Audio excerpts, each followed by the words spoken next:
Madden show they had was actually pretty decent. What's going on, everybody? It's your boy PTK Blam back in the building with another episode of the Shop Podcast. Actually, a very, very, very special episode of the Shop Podcast. Shout out to everybody already piling in chat. Once again, we're here at a new time this week, so get used to this. 7 p.m. AZ time, 10 p.m. EST. So get used to that. Make sure you spread the word. I do apologize. My work schedule changed, so you guys know I had to make sure we still had to get it in Saturday. I really didn't want to move the whole show to a different day. So I appreciate you guys being flexible and working with me. But we are not here for that, man. It is Gamers Christmas. We were just in the pregame talking, getting hyped, chatting it up, man. But we're here with all you guys. Got some phenomenal guests. You guys can see we're down one amigo, but he will be here shortly.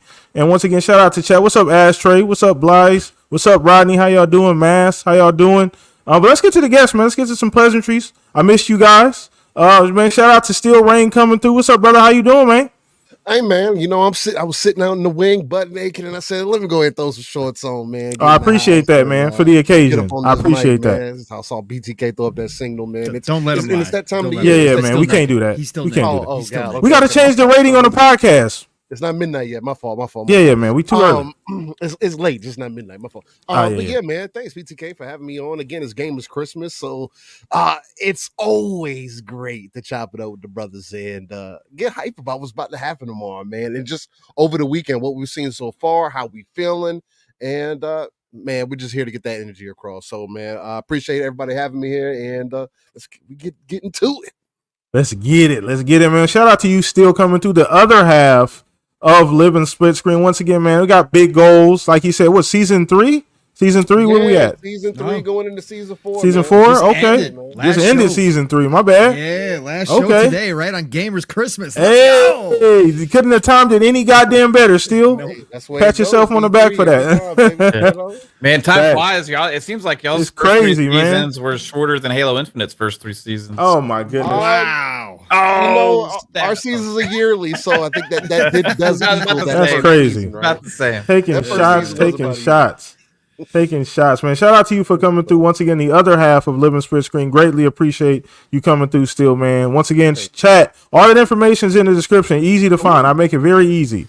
Appreciate y'all coming through, man. Next is cousin, my boy Mav coming through, man. Always here, man. Pretty much here 2 to 3 times a month at this point in time, man. But you know we had to get him back on the podcast, especially with it being Gamers Christmas Eve. Had to get him back on, man. Too much energy. The general of FSP, Mr. Mav, man. How you doing, brother? How you feeling, man? Oh man, I am hyped. I got the like you call it tinglies. Like it's just everywhere. I couldn't think of a better word. I know that sounds crazy, but that's good though. It's fitting because you know you get those butterflies, like the feelings of like, hey, excitement. You're gonna have some new game announcements. You know, have some exciting games that you're already been looking forward to. Finally, get some updates on them. Get some updated looks at some of the trailers and stuff, and release dates are gonna get revealed. And like this is, I think, the show that we've been waiting for a lot of us for Xbox fans, because this is one where there's gonna be a lot of answers on like the pipeline going forward from the immediate releases, like the second half of this year, and then going into like stuff to look forward to in 2025, and they're just really laying out the roadmap, right? And that's what has me really excited. But I'm expecting surprises here too, man. Same. So I'm trying to stay away from the leaks. I've seen one thing spreading around over there. You can't avoid it. Dude. Like everybody's reporting it, but it's not a surprise. You know, it's something that we all kind of expected, I think. You don't think so? I think it coming. I think the PC move was definitely expected. Well, I'm not talking about. I don't know what you're talking about. Yeah. Hold on. Wait a minute. We might be getting mixed up here. So we don't want to do. Not that still. I don't think. No. Yeah. We talking about something different. Talking about the other one. The other one. Talking about the other one that we kind of all knew, but yeah. Okay. No, I don't know what the hell. I don't know what the hell you're talking about. Still, you're that. What? I mean, it's coming to PC. You know, so it's all good. What is it? Anyway, yeah.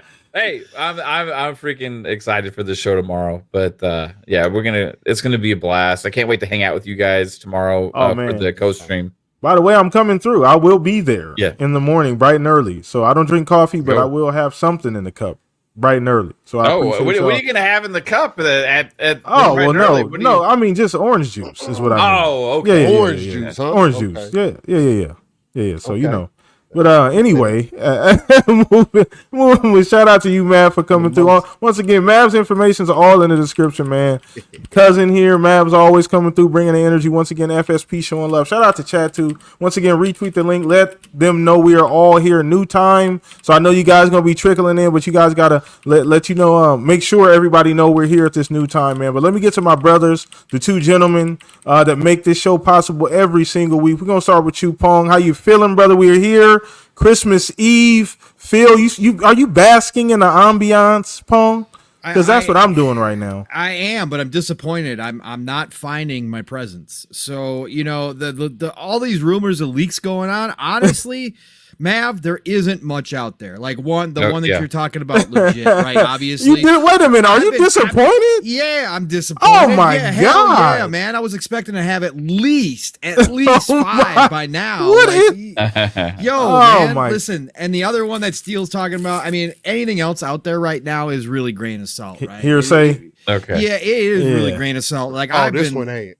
I've been digging. Yeah, I know, but I've been digging, Steel, and I don't know, man, because that dude posted another one too, by the way, and it's come on, man, come on, chat. Y'all got to cut it out, man. Yeah, but we digging. And I thought at least 5 unknowns would have been known by now, but man, that ain't happening. But no, it's Christmas Eve, man, for the big showcase. It's already Gamers Christmas. We've already gotten to see a bunch of new stuff, things that are excited.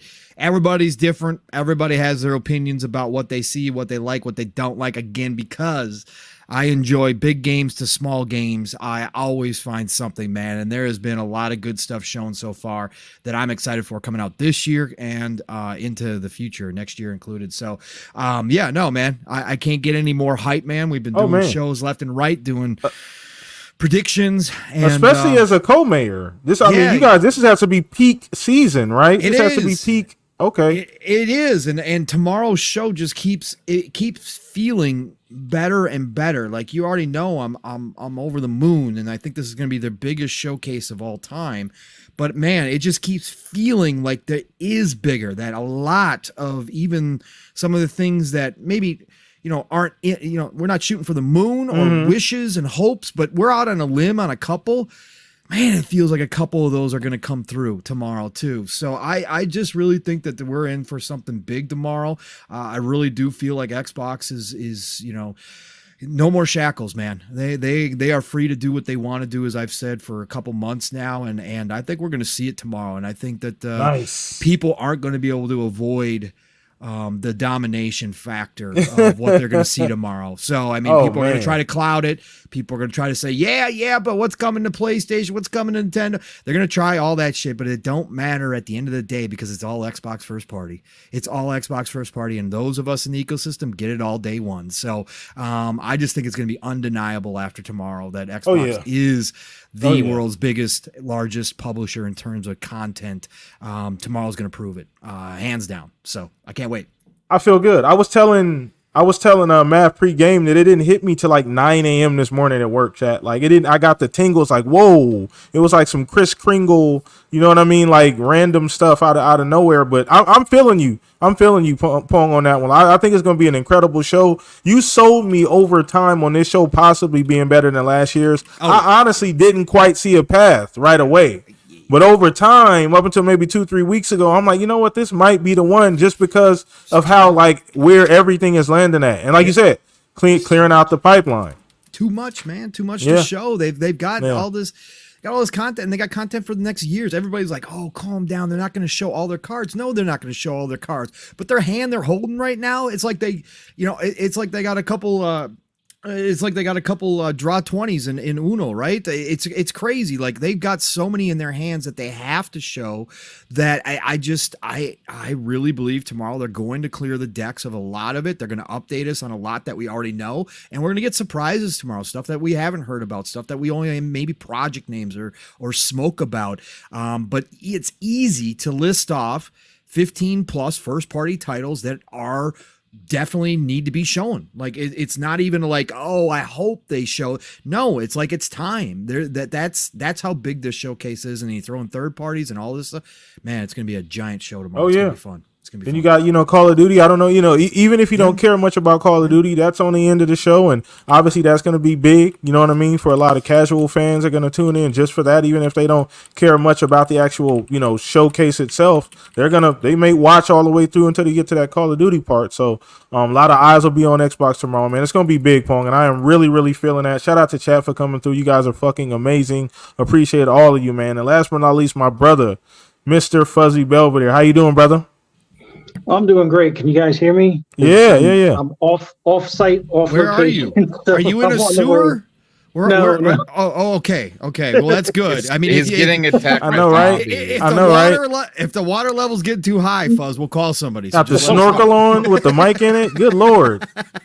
No, I'm at Monroeville where they filmed the original Dawn of the Dead movie, the original one, not the remake that a lot of people remember from probably like 10 years ago. I'm talking about the one from like 20 or 30, almost 30 years ago now. But out here at one of the horror cons, pretty pumped for tomorrow. Actually going to a sci-fi con tomorrow to meet up with some of the people from GTA 5 that are going to be there. But yeah, I'm really looking forward to tomorrow, see what they have.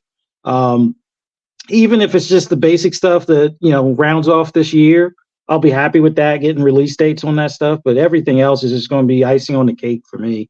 There's some stuff that we kind of know might be showing, and some stuff that, random things I was thinking would probably make an appearance. Seem like some of the leaks are pointing to that same stuff. So we'll see. I ain't spoiling anything, but yeah, this is Christmas Eve as far as gamers are concerned, especially for Xbox. And the way it looks, we're going to be eating real good tomorrow. It's going to be all you can eat buffet, pretty much. Oh man, man, this is the time of year we all wait for, and just short of like some maybe even some hardware announcements too. Like, hey, never know. I'm all for it. So can't wait. But we got some stuff to get into. But glad to be here with you guys, man. Let's do this. Man, appreciate you coming through remotely, man. I appreciate that, man. Making it happen with the MacGyver setup, coming through remotely, man. Thanks, Fuzz. Appreciate that. But man, we got a lot to get into, and obviously we starting with the reason why most of us here, the reason why the chat's here, and that's gonna be the Xbox showcase tomorrow, man. I gotta get you guys' opinion. I gotta get you guys' predictions. We jumping right off the porch with this in chat. I love the interaction. First of all, let us know what you guys think about the showcase. I need all you guys' predictions, left field predictions, whatever you may be thinking. But we starting with our guests. I'm starting with you, Steele. I know you talked about it this morning. Living split screen. Yeah, man. Out of the frying pan into the fire, brother. But I just want to get your opinion, man. Once again, obviously this is a big deal. It's been a kind of a different year for Xbox, right? We got to make sure we take all of these things into account when we thinking about these showcases. But it is a huge opportunity for Xbox too, because it's been a different year for PlayStation as well as Nintendo too. We got hardware looming, something that we haven't talked about on Xbox, as far as an Xbox showcase in a few years, right? The last time was what the Series X, when we got the Series X announcement at the VGAs a few years ago. So haven't gotten anything, and possibly it would have been in hell. That's even crazier. But I just want to get your overall opinion just on the showcase. Where's your energy at? Where are you at on this? My energy is definitely about at a 9, man, but it's always probably at about a 9. I can't really help that. Again, everything has kind of been leading up to this moment for what's to be expected. Whether it been Starfield kind of starting things off for us last year, and what we can kind of expect from Xbox internal studios now, repping for Xbox necessarily. My energy's high, man. There's a lot of other things that necessarily don't speak to me, like Indie being there, Valve being there, other certain games like that. I'm looking more so for the in-between things, right? That Xbox can make moves on, competitive type things. And the main thing I go to is just making sure that things like Black Myth Wukong, with the now confirmed that the game's going to be delayed on the Xbox, but it's going everywhere else for performance reasons, quote unquote. So that's just not a good look, especially going into the fall of this year. So what are you going to have to supplement those things? There's a lot of different moves that you can make.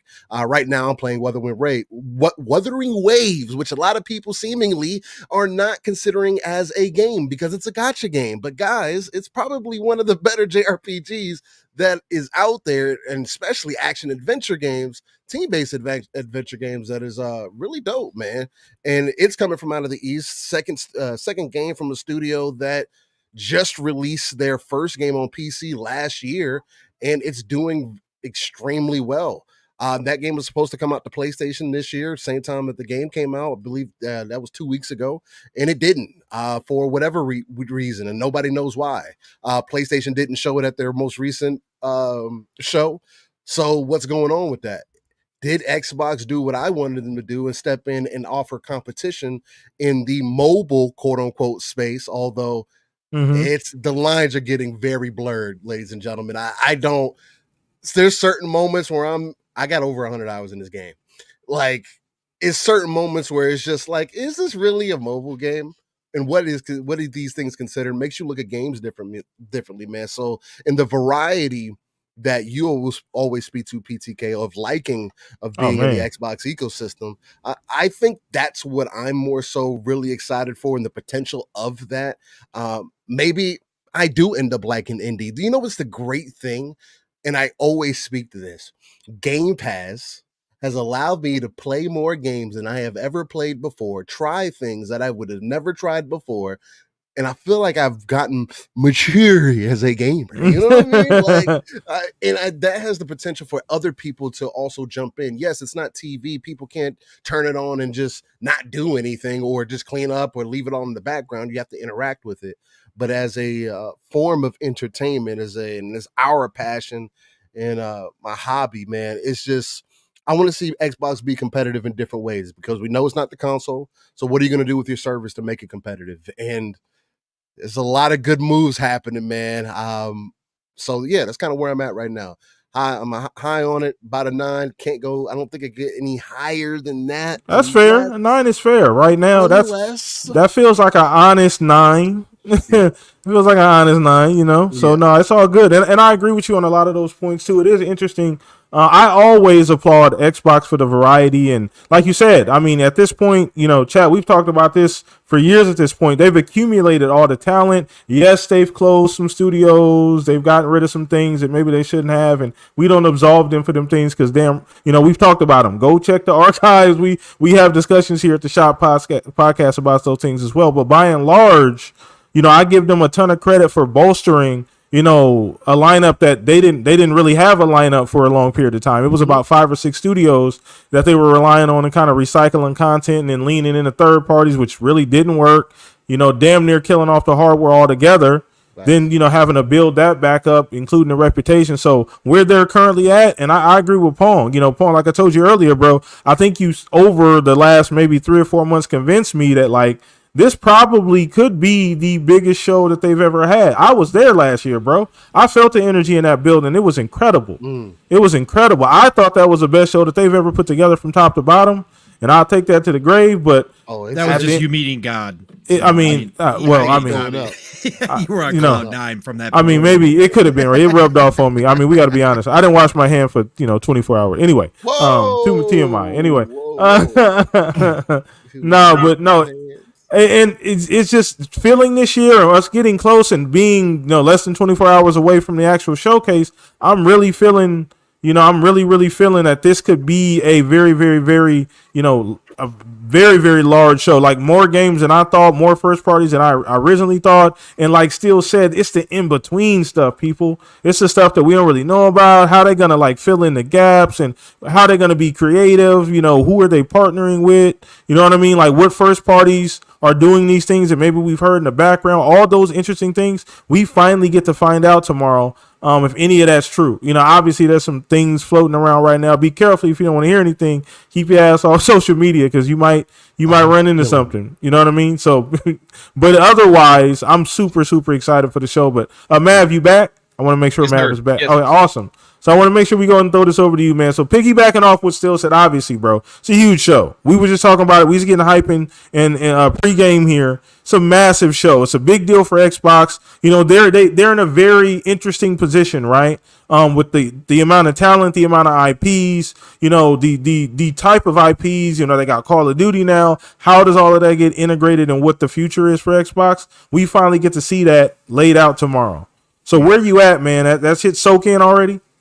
Yeah, dude. It's like there's been so much speculation from us for a while about what this show is going to be like, you know, and they have so many games to under their umbrella now. You know, you include Blizzard and Activision, already ZeniMax, Bethesda from before, plus all those other studios they had been acquiring for years. We know all those projects that have been in development for years that we've been talking about, even ones that they've already revealed before that we've been kind of they've been silent on for years. And I think what in my mind has always been the case of possibilities for this year is the shackles are off, right? Yeah. There's no more reason to wait or hold on or show these things, and let's just let it all out there and show people what the new Xbox with all this is all about, right? So how are they going to do it? That's the biggest question, because like beforehand we were like, are they going to have a 3-hour show? And it seems like they cut it. Like the rumors are, or what people have been saying, yeah, is we haven't gotten the time yet. We haven't gotten an official time yet, right? Yeah, people were saying they cut it down to like 2 hours potentially, but that's just still, you know, unconfirmed, I think. So for me, I'm expecting about that. Like Tom Warren said, expect like 15 first party games. He did say that. And like that's a lot, dude. Like maybe over 30 games overall is what Grubb said, which is kind of what we're used to getting. But 15 first party, that's quite a bit. That's a lot. Yeah. And I mean, we can count that 7 of them I think are still yet to come out this year. We're slated for this year, so that leaves 8 other first party games beyond this year. And that what does that mean? Does that mean they're including updates or including all this other stuff? I don't know, but like they're even separating out Call of Duty towards for the whole separate section. So actually, that leaves 9 other first party games because they're separating that out of the main showcase, right? So yeah, that doesn't even count. Unless you're counting that as part of the 15, I'm not sure. But overall, like it's just going to be, I think, the best showcase as far as content wise in games that they've put together, because they have so much. And I'm kind of in a way, even though I love seeing all these other different things, I'm kind of in a way like that the other shows just kind of felt like, okay, these were good shows, but they just weren't really doing it for a lot of people, you know, because Xbox has the field laid out in front of them, man. They can come out there and just slam dunk on the industry, on PlayStation, on the all of the narratives and all of the talk that's been going on for so long, and go out there and just say, look, here we go. This is what we have, and this is what we're gonna be having. So everybody shut the hell up and play some damn games, and hit Game Pass, play them on PC if you want to, play them on Xbox, and yeah, maybe even some of them you can play some other places too, right? But who cares about all that other nonsense when look at the stable of games that we got that nobody else can say they're doing this, you know? And that's what I want the message to be. And I think how they're going to deliver that is going to be interesting. I think they're going to start out strong with some big first party IP, and they're going to end it strong with the same. And you're going to have some sprinkled out throughout the entire show. And I think the main thing that's going to be happening is we're going to be like last couple of years, but even more. We're going to be looking at each other during the showcase when we're doing our co-stream and be like, how much time is left? Is this for real? Like the pace and the momentum and the games that they're showing. They've nailed it the last 2 or 3 years. They really nailed, yeah. But from the industry, from the outside, besides Xbox fans, I really haven't gotten the credit for that about the pipeline, because people forget and they act like they don't have anything, you know? So this is the year, because of the slate of games. They just had a first party release. They have several coming still this year. They have all of these games. This is the time for them to have these games that are launching all soon. announce some stuff for early 2025 as well. Have some big third-party surprises. Also, talk potentially about hardware or who knows what, and just make a big splash. And I think they're going to do that. I think this is going to be the talk of gaming industry after this showcase. Awesome. And we're going to get into some specifics. I'm going to ask you guys what they starting with and what they ending with, but I'm going to let everybody kind of take their turn first. And we're going to get into some more specifics of the showcase because I'm really interested to see if you guys have thought about that. So let's go ahead and pass this over to my right hand, man. We're going to start with you, Fuzz. Since you're in a remote location, we never know when your signal going to stay up. You know what I mean? But no, just, bro, we're here, man. We've been talking about this, Fuzz. We speculate about this moment, bro. The eve is always really fun. It's one of the few times I really get to feel like a child again, opening up that Sega under the tree, feeling really good, and that energy that it gives me, man. And we're finally here for Xbox. And what by and large, the community pretty much here, everybody in chat saying they feeling like this might be the one. And the one might be different for everybody, Fuzz. But what is that for you? Oh, well, see, I have it broken down into like 3 different categories. Like the ongoing game support is one of the things that I'm curiously looking forward to. Like being the Forza fan that I am, they've been supporting the heck out of Forza Horizon 5. They'll continue to do that until they, start releasing, Forza Horizon 6, which I'll get into that a little bit later. But I'm hoping that we get to see like maybe another track bundle release. Or like maybe we finally get the drag racing or even the drifting in Forza Motorsport. Like I'm hoping they have that. If they don't, that's fine. But I really hope that they have something along those lines. So I'm looking forward to that. Looking forward to Shattered Space. Like as many hours or days, I guess you could say, as I put into Starfield. Shattered Space is another thing that I'm really looking forward to, which also kind of spills into the whole, Bethesda Online, which is it Starfield Online, or is it a licensed IP online, or is it something totally left field that's not space related at all? Whatever the case is, I'm real curious to see what they have. But that's just the tip of the support stuff. I mean, also into Flight Sim, so looking forward to Flight Sim 2024 as well. Looking to see how they've made some improvements. Fingers crossed they make some improvements to the resolution quality on some of the bridges that aren't like main toll bridges, so I can still fly under them and stuff like that. But yeah, looking forward to that stuff. And then the stuff that we kind of expect to be there, like your Perfect Darks, maybe even State of Decay, things we haven't heard about in a bit, maybe even Contraband for that matter. That would be nice. It'd be nice to have, some sort of visual update, maybe some gameplay. Cause I know, some of them started off with like just CGI stuff. Yeah, I'm pretty sure, especially considering how many of the first-party studios or even some of the partnered studios are using Unreal Engine 5. And we saw what Ninja Theory delivered. The beauty of a game with Hellblade 2 and knowing Coalition are kind of like the experts of it in general, and they've been helping other teams with that throughout their process. I would love to see what Undead Labs has to show. I would love to see what Coalition has to show. Like, is it going to just be, Gears of War 6, or is it going to possibly even be a Phoenix collection? I would love to see what that looks like. Just the fact that we know Coalition's going to be there, so it's either a collection or maybe it's an actual maybe next, both chapter in the series, or even both, like you said. Yeah. But those are the main things that come to mind. But we know Xbox is good for like not just one more thing, but like something that catches us completely off guard. Like we know that they've had a bunch of project names that we've yet to see anything of, like Project Shaolin. I haven't seen anything on it, but we know it's in existence or being worked on. Is it still cooking, or is it something that they can, finally show us type of deal? The same thing with the project with IO. I don't know if that's still going to be exclusive, but in any event, if it's partnered with Xbox, as far as that whole deal with Project Dragon, I think it was codenamed, I would love to see what that's going to look like. But there's just so many endless things. It's like you guys have mentioned. They have like at least 15 first party things and probably another. That's 10 what we're plus. hearing. I think Tom Warren, Mav, you said 15. I believe he said 15. Yes, correct? but when the same article that everybody was freaking out about the Halo thing is, he mentioned he's expected 15 got it. first party games. Yeah. I mean, I guess you never know, but. Well, I'm not even worried about the whole Halo thing. Like, if stuff goes over there, it goes over there. As long as it's in Game Pass, day and date, that for me right now, that's the main thing.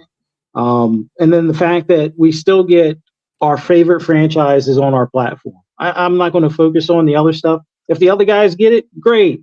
They should be cheering in the streets because apparently their platform really isn't delivering these past couple of years. But it is what it is. But in the grand scheme of things, I know that there's probably 2 to 3 maybe projects that we either don't know the name of or don't even know that they're in existence. Like, do we actually get to see something from Elsewhere? We got word of Elsewhere existing this year, but they've been around or incubating for what, 2 years? Do we get to see a vertical slice, that recruitment film that's kind of like, hey, this is what we're kind of working on, but hey, if you are a dev and want to help us work on this is what we'll be doing. Do we get to see a slice of that? But yeah, I'm excited throughout the through the roof kind of thing. Like, I'm not quite to the point where I'm peeling back the tape like Pong would like to do type of deal, but I'm not too far off, to be honest. So it's going to be a great show, just for the fact that we know that they're going to have a lot of stuff lined up. And then there's Call of Duty with a campaign. Even though I'm not the biggest Black Ops fan, but the time frame, as far as the military time frame, like when I was actually in kind of thing, being some of the subject matter, that's going to be an interesting look. And the fact that even like games that we saw at the Summer Games Fest, when they had like the Delta Force thing and the Black Hawk Down deal, like I'm looking forward to that. But that's all separate for the showcase for the borrow. Whatever Call of Duty has set up for Black Ops 6 and stuff like that, that's like, I wouldn't say it's going to probably sound weird to say that's my favorite time frame for the military, but all things considered, I'm really looking forward to see how that campaign plays out. I'm more of a campaign Call of Duty player, and once again, that's in Game Pass day and date, so can't wait for that. But I know we're going to get a couple of surprises, and I'm hoping some of these surprises put some of the naysayers to rest with the single player narrative, story driven stuff, whether it's first person, third person, or your choice or whatever. I'm pretty sure we'll see some stuff. And the whole Rocksteady partnership too. Like, is that too soon to see something, or is that or even Toys for Bob? Is that still too soon to see something? No, that'll be a good one, definitely. And what has Double Fine been working on recently? Like, they've been cooking for a little bit. So Psychonauts 2 came out, was that like 4 years ago now, it seems, give or take? Somewhere around that, 3-4 years ago, yeah. Yeah, so there's so much stuff, and we're just scratching the surface. Like I said, they got 30 plus studios. If you count all the teams divvied up into projects, they're probably inching close to 40. Yeah, there's probably that many games that we'll either get an inkling of, or maybe mixed in the sizzle reel, plus some ID at Xbox stuff, plus some partnered stuff. Yeah, I can't wait. Oh man, definitely, you got me excited, man. As this show goes on, I'm getting more and more excited about Tomorrow Chat. I am fucking pumped, man, and it took me a little bit of time this year, but I am really there right now. I'm so excited about this. And Pong, man, I know you've already talked about this on FSP, talked about this on Living Split Screen, brother, but I need your energy, man. I know you're super pumped and hyped for this show. You've been an advocate for a very long time, since the last show ended last year.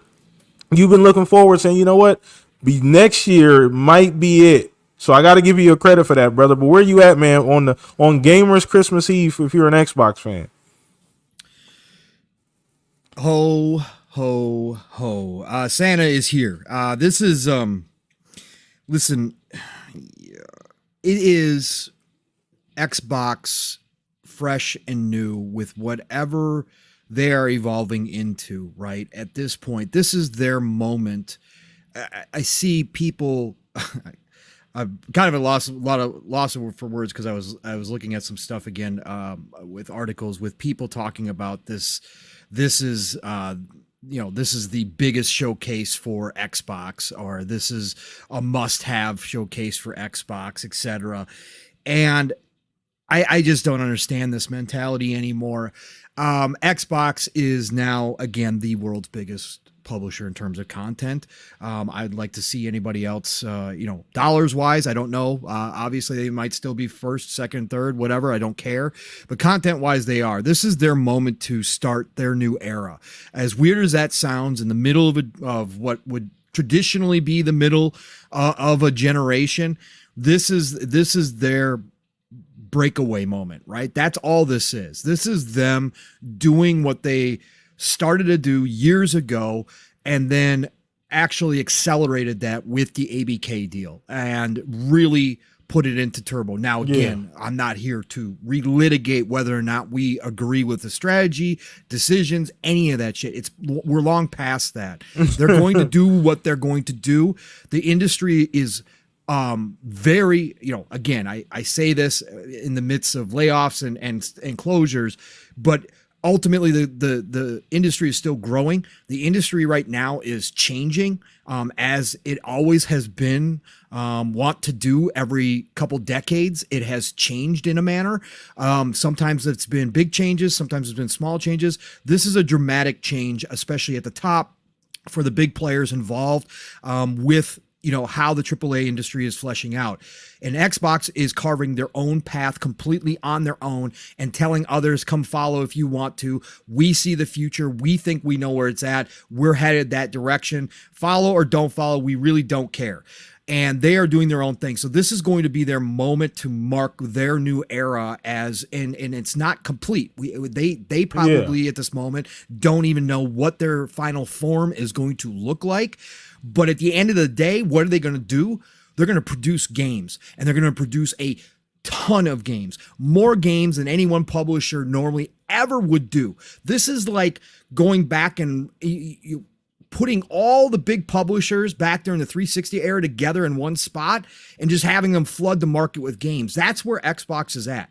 We have big publishers out there like Take-Two that put out a couple IP. Right? That's not Xbox. Xbox is the complete opposite with all of these studios and all of this dev. So they're going to make their mark tomorrow. Again, it's undeniable what they're bringing to the table anymore. All the articles can be written, all the clouds and the thunder and all the FUD can be spread all it wants to.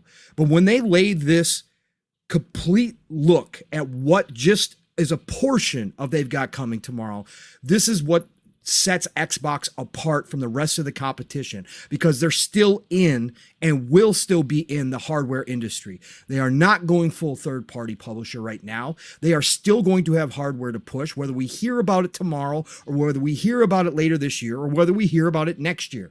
It does not matter. They have tripled down on that. And they also have a subscription service that nobody else in this industry can touch.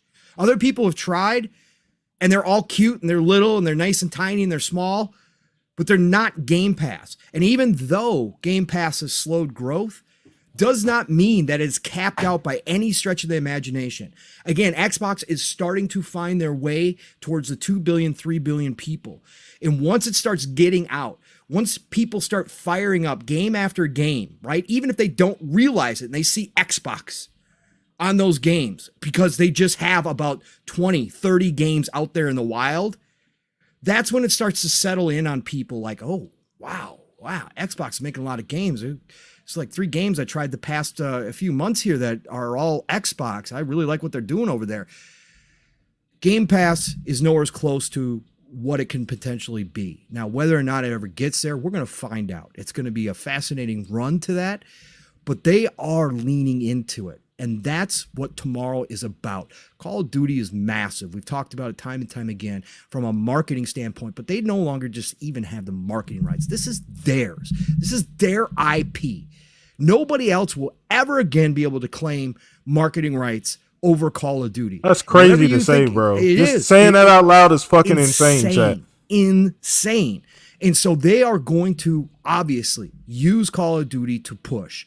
We'll find out if it works. We've had that discussion in the past, but that's just not it. Call of Duty's for the masses. Call of Duty is for your yearly your yearly game that you put out that everybody goes and buys, or, not when I say everybody, you guys know what I mean. 20, 30 million people go buy it every year. It's like clockwork.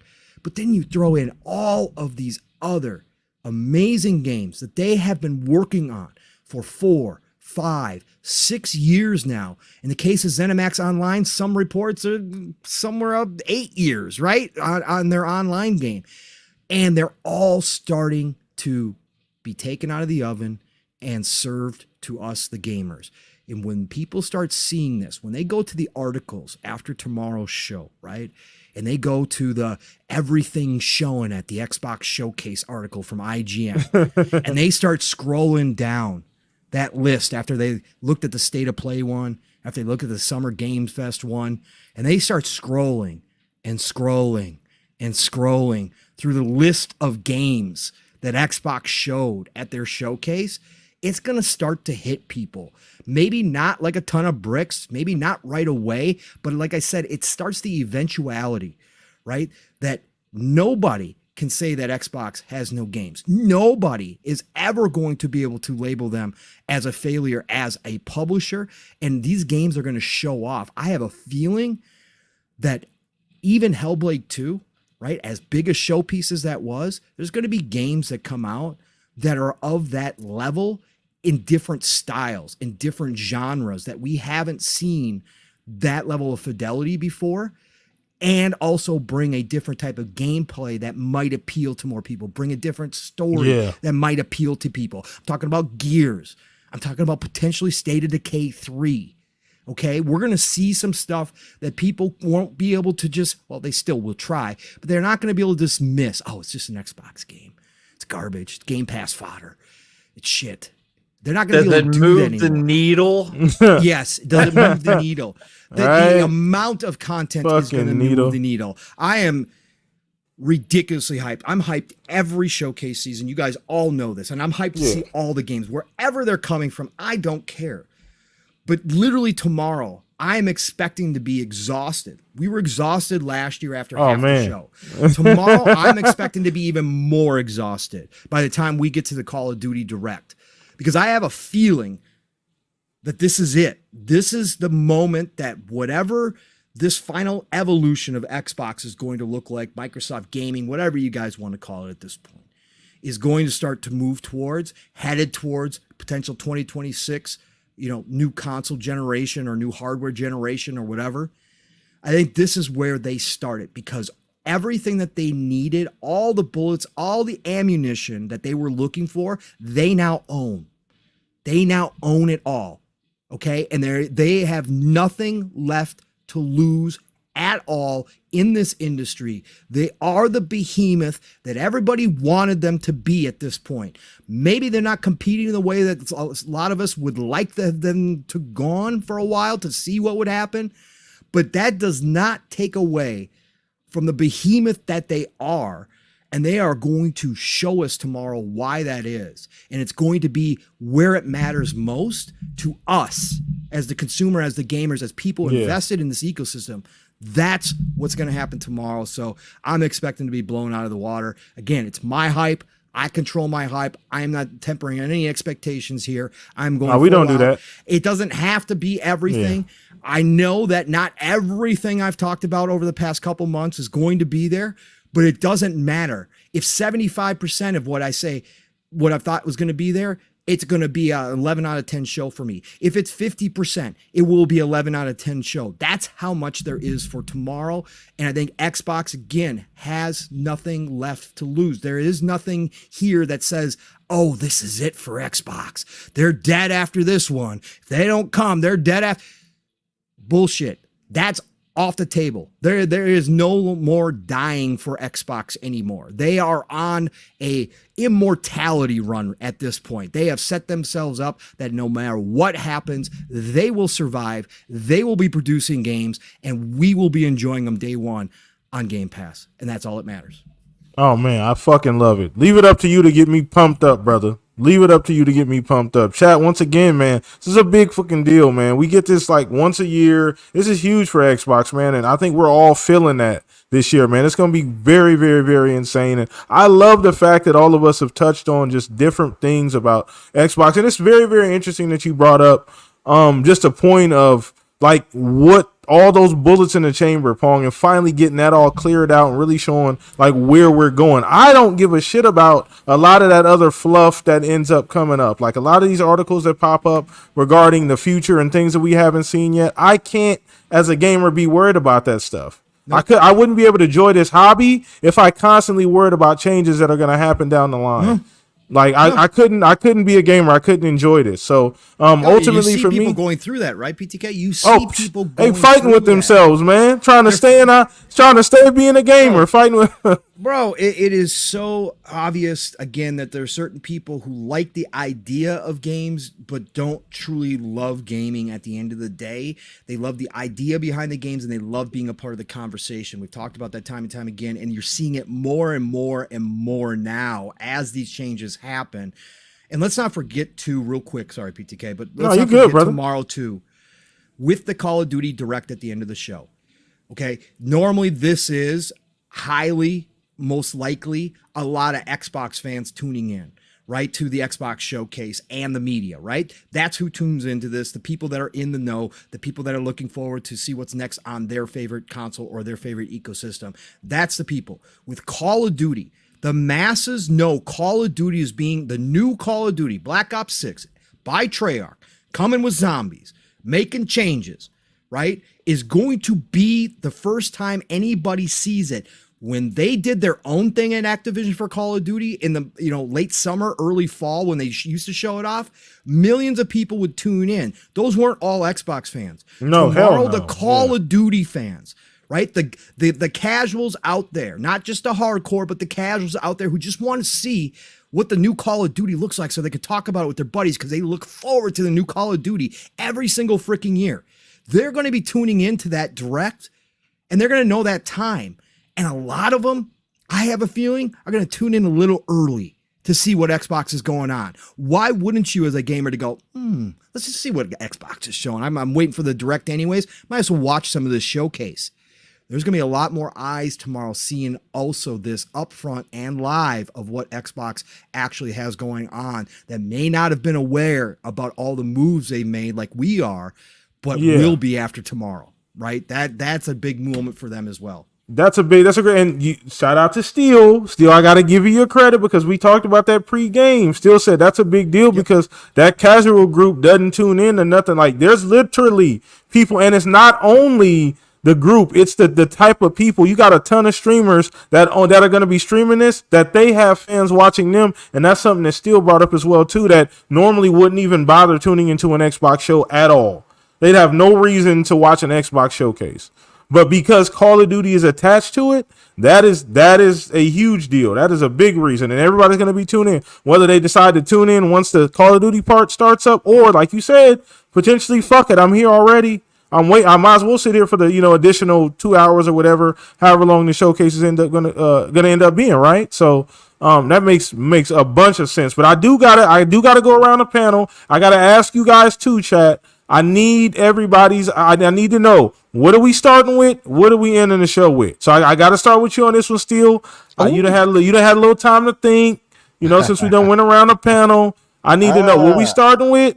What are they ending with tomorrow? Obviously, so we're gonna chop off Call of Duty because that's what they're ending with. But I mean, as far as the last thing shown at the Xbox part of the showcase, just to make sure we're clear. Okay, so we just want to start off with the last. You want me to go through the whole boat first? Beginning, middle, and end, or just no? You just first and last. Just what they showing first and what they showing last. Yeah. Okay. I'm gonna start with the last because it's the easiest, and they're gonna end with Gear 6. Mainly because you have to reestablish what that franchise is and ending that. I like the dichotomy between the third person, then going to first person with Call of Duty, right? You kind of get the best of both worlds. Gears there's nothing in comparison when it comes to a third person multiplayer. Or just a third person experience overall. So I think that would be a great way to do it. And you intro Gear 6 with the Marcus Phoenix collection. Gears 2 and 3, they need to come over. Steam doesn't have them. PC doesn't have them overall. There are people that have been in the background working on getting Gears 2 and 3 working. A build of them working on PC in the background through mods and whatnot. But we need an official version. That's the way that you reinvigorate the crowd, and at least for the coalition, reestablish that what you're doing with Gears.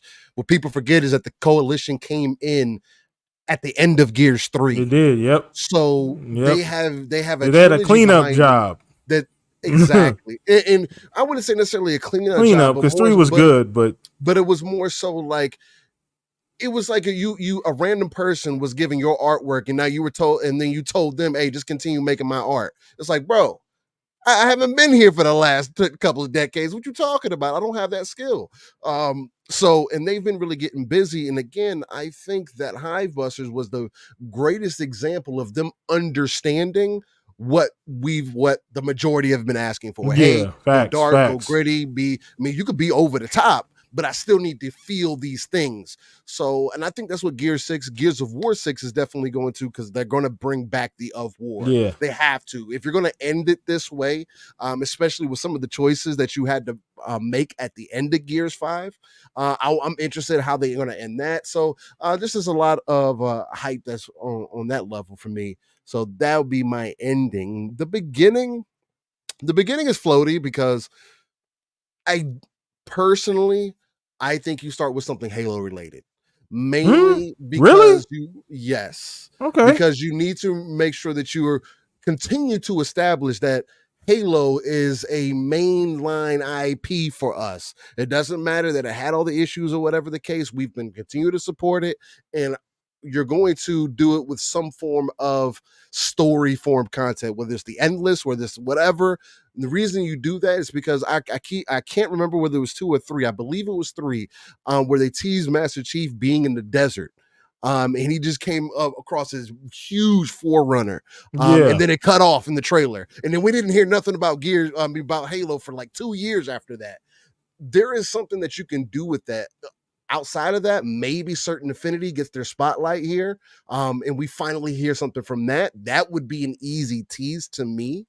But the main reason why I'm feeling more Halo is because the main Halo channel on YouTube put up a post that was like, growing up is realizing Spartans do die. And it's like, huh?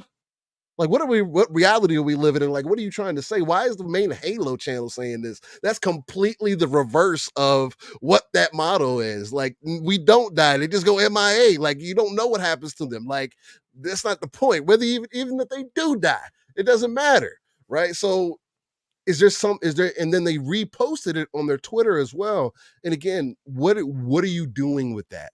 Because to me, as a Halo fan, it's kind of like, are you saying that Master Chief is about to run into his final fight, or like what are you doing? Is there going to be, we're going to step more into our positions like they're trying to do with Halo Infinite, with really putting you in the saddle of being a Spartan, in the training and everything, and going through that process, and the AI stuff that they had going on.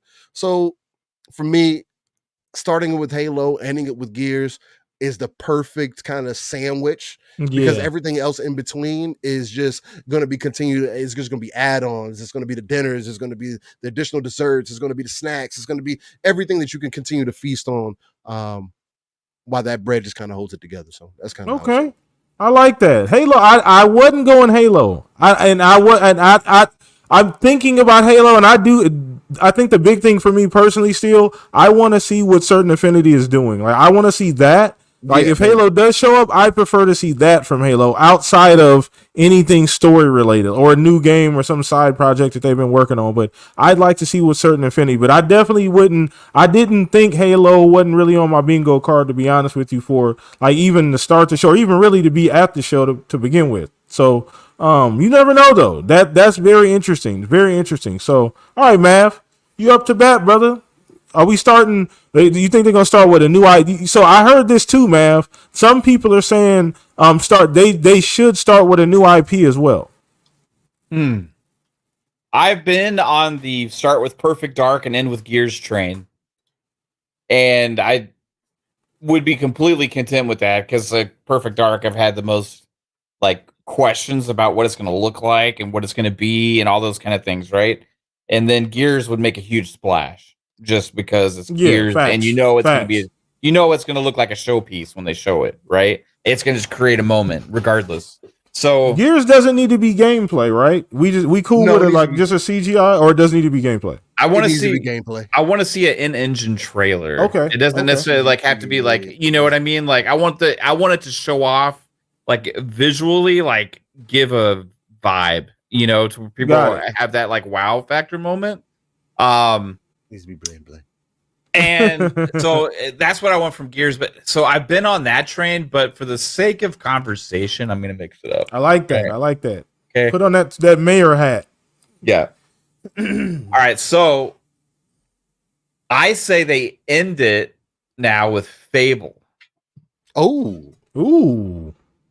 To prove to everybody what they showed last year was real. Okay. And go straight into like a big gameplay thing followed by a new trailer with the release year of 2025. That would set a lot of also like insane momentum, and that would give you the opportunity to have the Gears section maybe in the middle, to have a huge splash in the middle where you can also do the Marcus Phoenix collection, possibly, if that exists. Or you could lead with the Gears collection. I was gonna say you could start with that, because I'm thinking about the setup. Think about the last showcase. We had Sarah Bond come out after about 3 games. Yeah. And kind of like frame the first 3 games. Like bing, bang, boom, right? Yeah, boom, boom, boom. And then she came out like, hey, by the way, kind of gave us a little bit of a break. You know what I mean? It could be that format again, and maybe it's in one of those 3 games where she can stop and say, by the way, you know what I mean? She can actually talk about it a little bit, give them extra time. So what if they do this, right? Let's say they started, the very first thing we see is Gears of War. Okay? And it's just like, holy shit, really already? They're at this level, you know? And then we see Avowed and then Perfect Dark.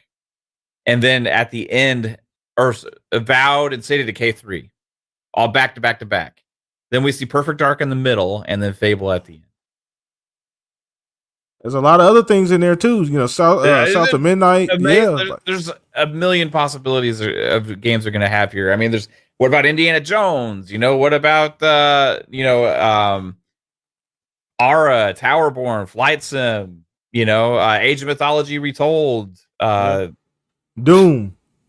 Yeah, Doom. The Dark Age is supposed to be here at some point too, right? So maybe that starts off the show as That'll well. be dope. Maybe that's in the first bunch. Oh my god! Is gonna make a splash, dude. That's the thing about this show, is like you can literally, when you were trying to guess this about most platforms or things, you're trying to pick something, and you're only thinking of like maybe 3 or 4 different things. Here, you can literally come up with 10 or 15 things that would make a huge splash at the beginning that are legitimate, you know. And at the end, so it's really hard to pick. My mind tells me probably start with Perfect Dark and end with Gears, but for the sake of it, I'll throw Fable out there just for the hell of it. I like that. Fuck it, right? Conversation's sake. Yes. Fuck it. So Fable's an interesting take too. I don't know, man. I don't know if I'm on the board for ending with Fable. I think Fable fits into the show nicely somewhere. I am thinking about it though. We talked about that little first 3 game. They kind of have a habit of doing that. I think the year before it was Phil or so. No, it was Todd Howard, because I think they showed Starfield was the first thing they showed like 2 years ago. I can't remember, but I think last year they started with Fable, didn't they? Or was it? Yes, no. Fable was the first game they showed. Okay, yeah, last year. So yeah, absolutely, 100%. And then you never know what the rumors out there. I mean, a big like classic Xbox game to start the show, or like a revitalization, yeah, something like that. Mech Assault kicks off the show. Let's go. Why not? At this point, you fucking never know. Shout out to J Mac, member for 14 months. He said the fact that nothing is leaked is crazy to me. Depending on how much you online and how much you believe, all of that's, you know. But disappointing right now. There is not hardly. So yeah, if Pong is disappointed, that's a good thing for us, the regular people. That's a good thing. Pong is a fucking weirdo when it comes to that stuff. Pong want to know everything. Give him the whole script. He don't care. Yeah, Pong, I want everything. So. Yeah. But anyway, but Pong, we might as well just go ahead and piggyback off of what we were talking about, man. So start the show, end the show, Pong. Yeah. What we doing? Where we going? Man, I mean, I talked about this today with Box and stuff too when we did his prediction show. Shout out to Box, by the way. Yeah, shout out to Box. Had a great show with people rolling through and doing their predictions and stuff. So, but yeah, Box and Dutch. Let's see. I'm on board with the most likely is Perfect Dark. I'm on board with that, and I've been on board with Gears ending it. I think the first time we talked about this showcase, PTK, we talked about this subject. I said Gears. I said Gears to end the show. Roll into Call of Duty, right? I could see Gears leading off the show as well. I can see to set the tone. I absolutely could see it. Like that would be like a holy shit moment, especially if the Phoenix Collection This is is what they real. starting with. We go crazy. Yeah, they start. Yeah. That's what I'm saying. Like if they could come out the gate.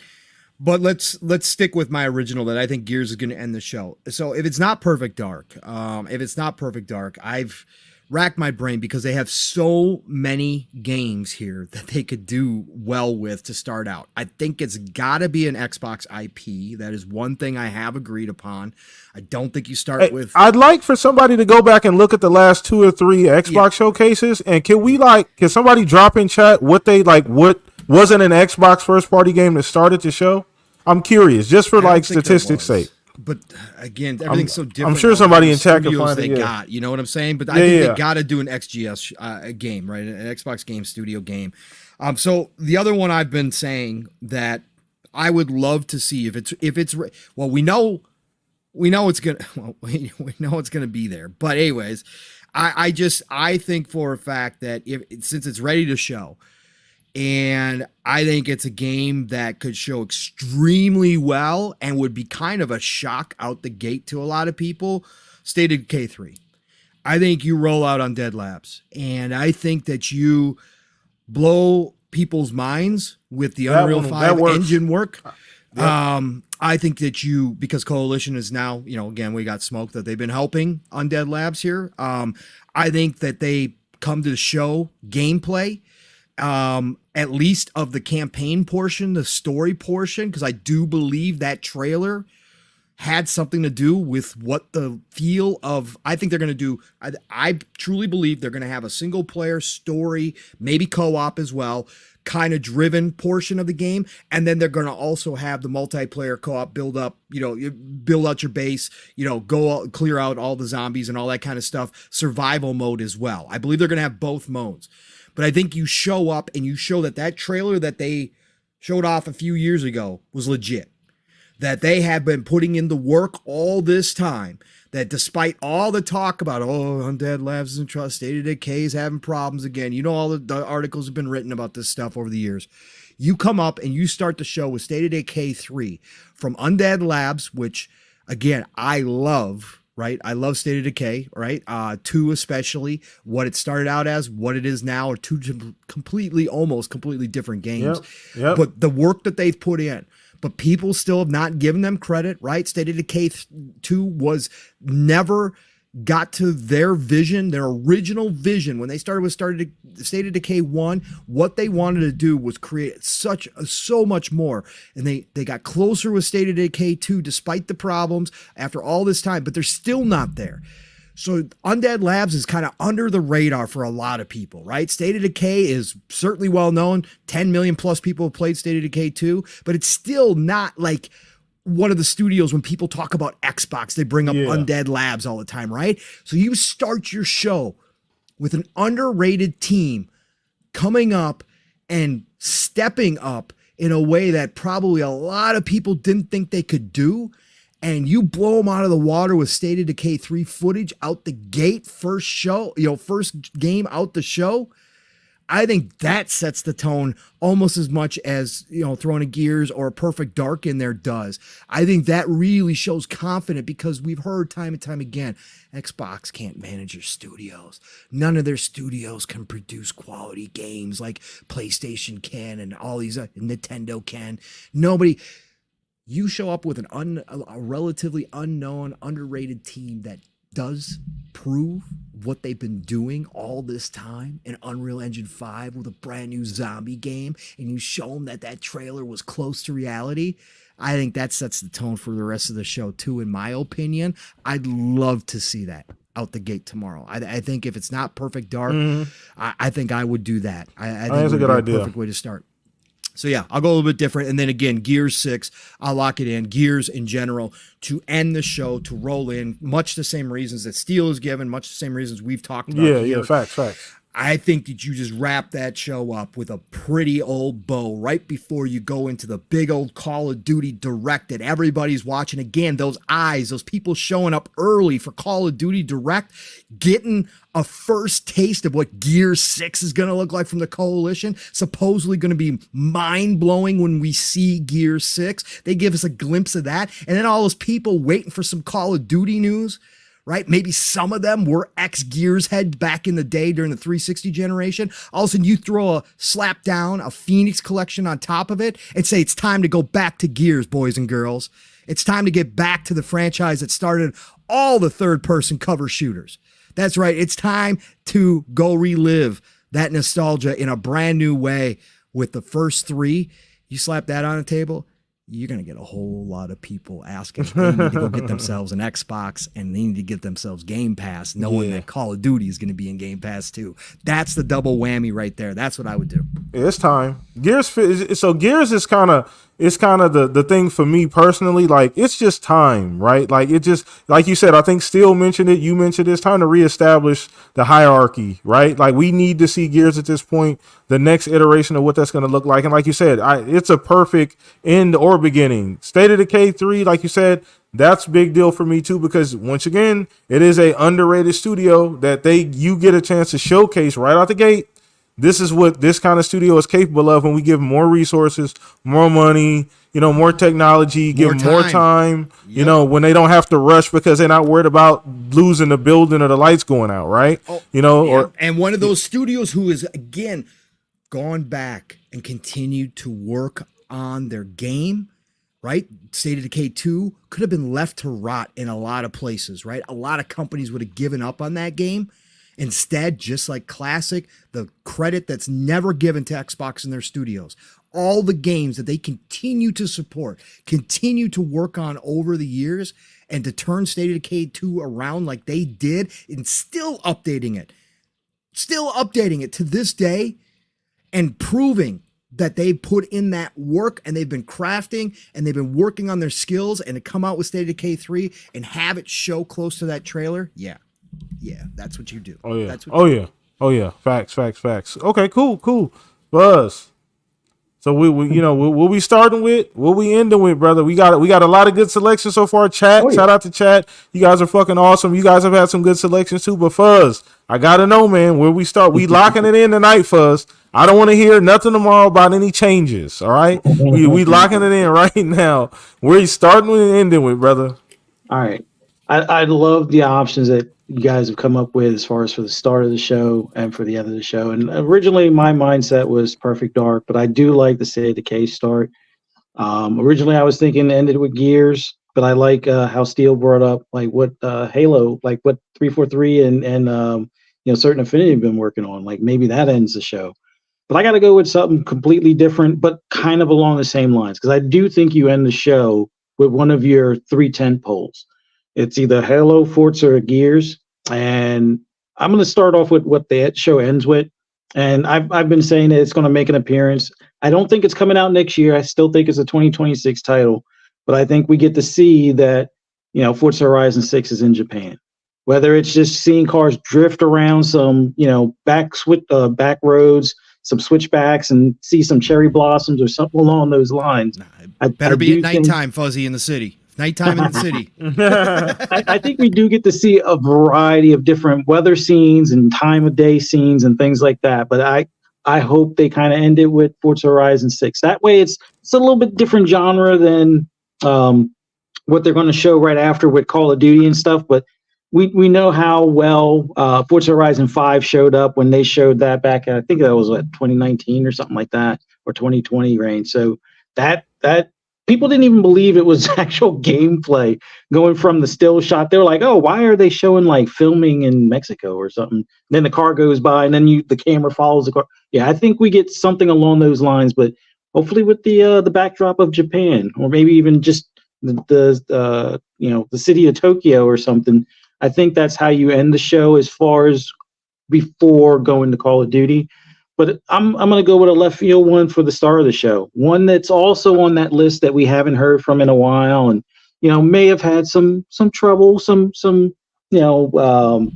I guess, lack of idea of what the game was, kind of thing.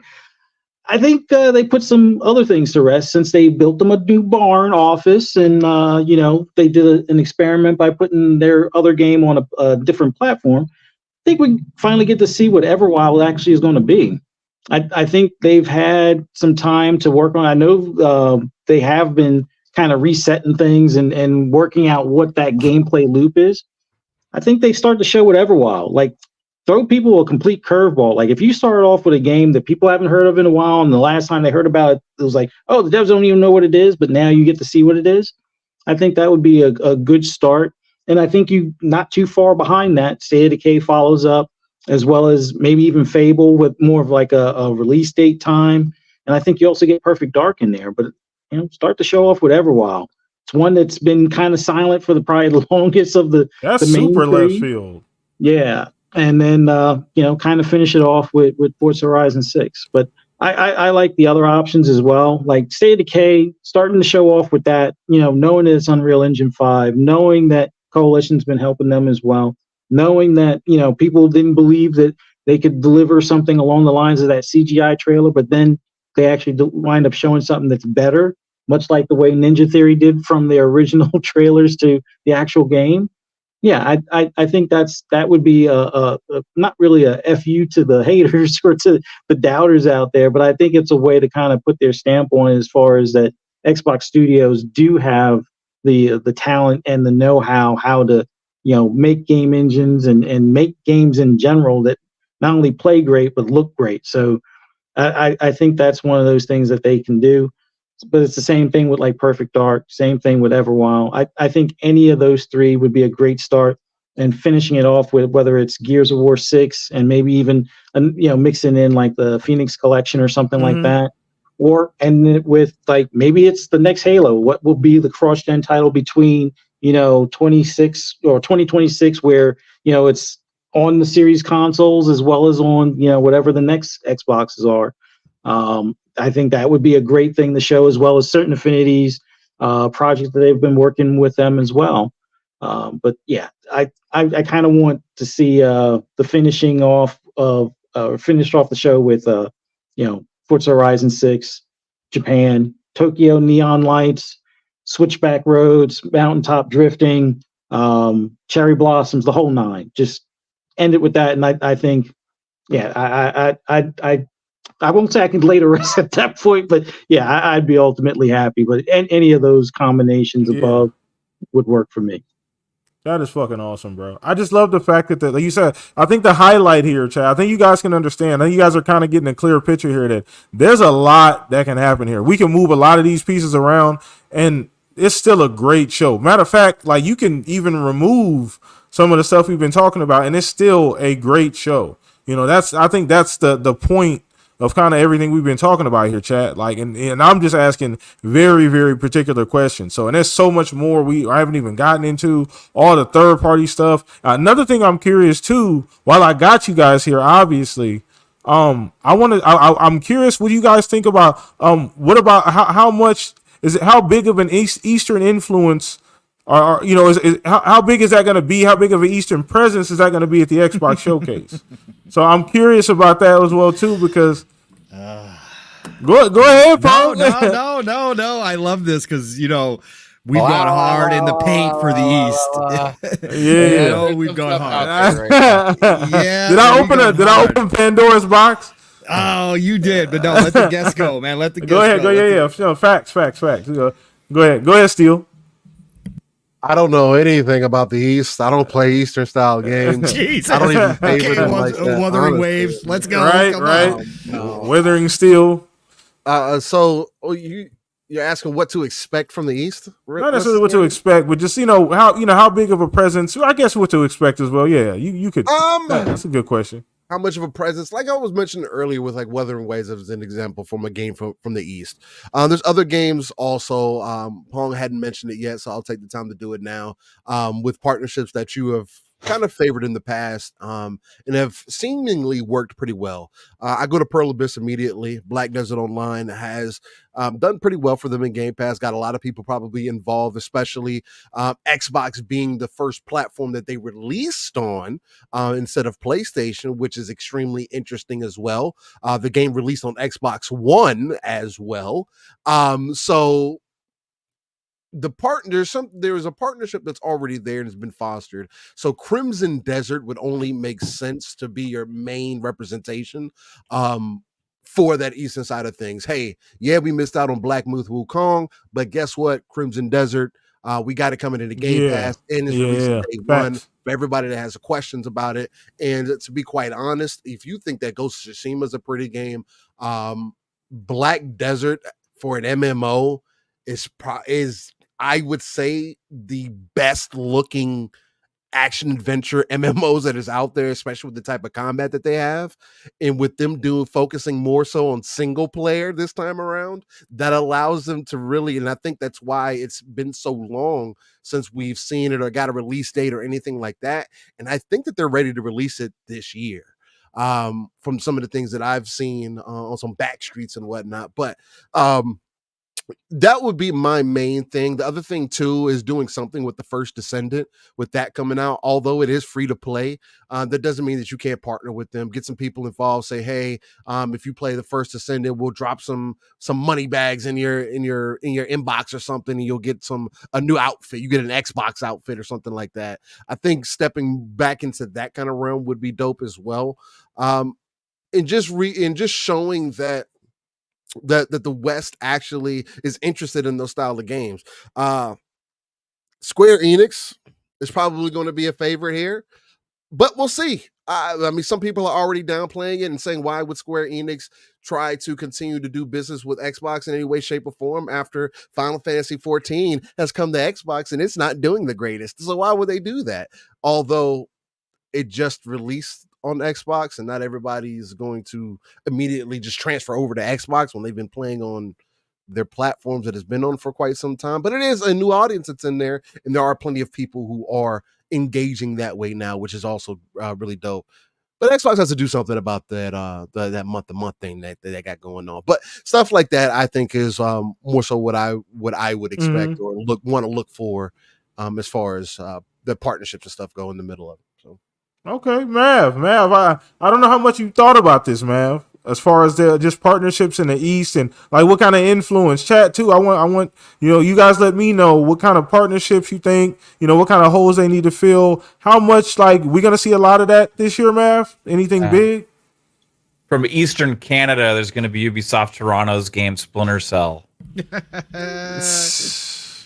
Why are you doing this to yourself, man? I just want to see Splinter Cell, man. That's all I'm trying to fit it in the conversation, even if it doesn't fit. No, but Eastern side, I'm thinking maybe we get Visions of Mana.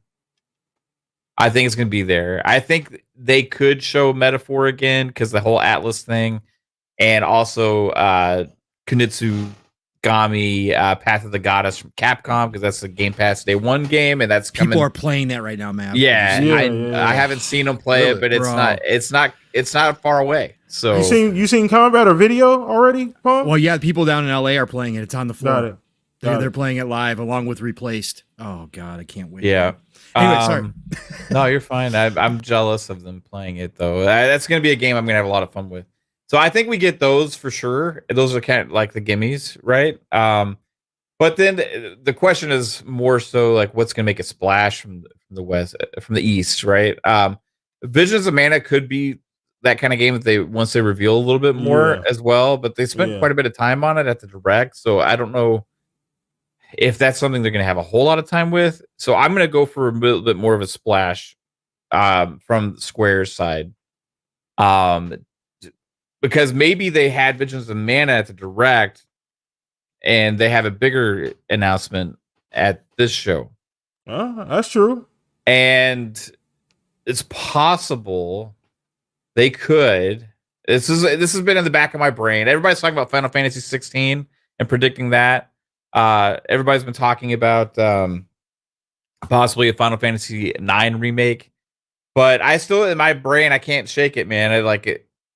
We still haven't gotten the announcement for Final Fantasy Tactics, and out of the other stuff from Square that was part of the Nvidia leaks, we've gotten those, and this has not been announced yet. So if they have not canceled it, if this was a thing that they were still doing, and if they did Tactics Ogre, why not do Final Fantasy Tactics, right?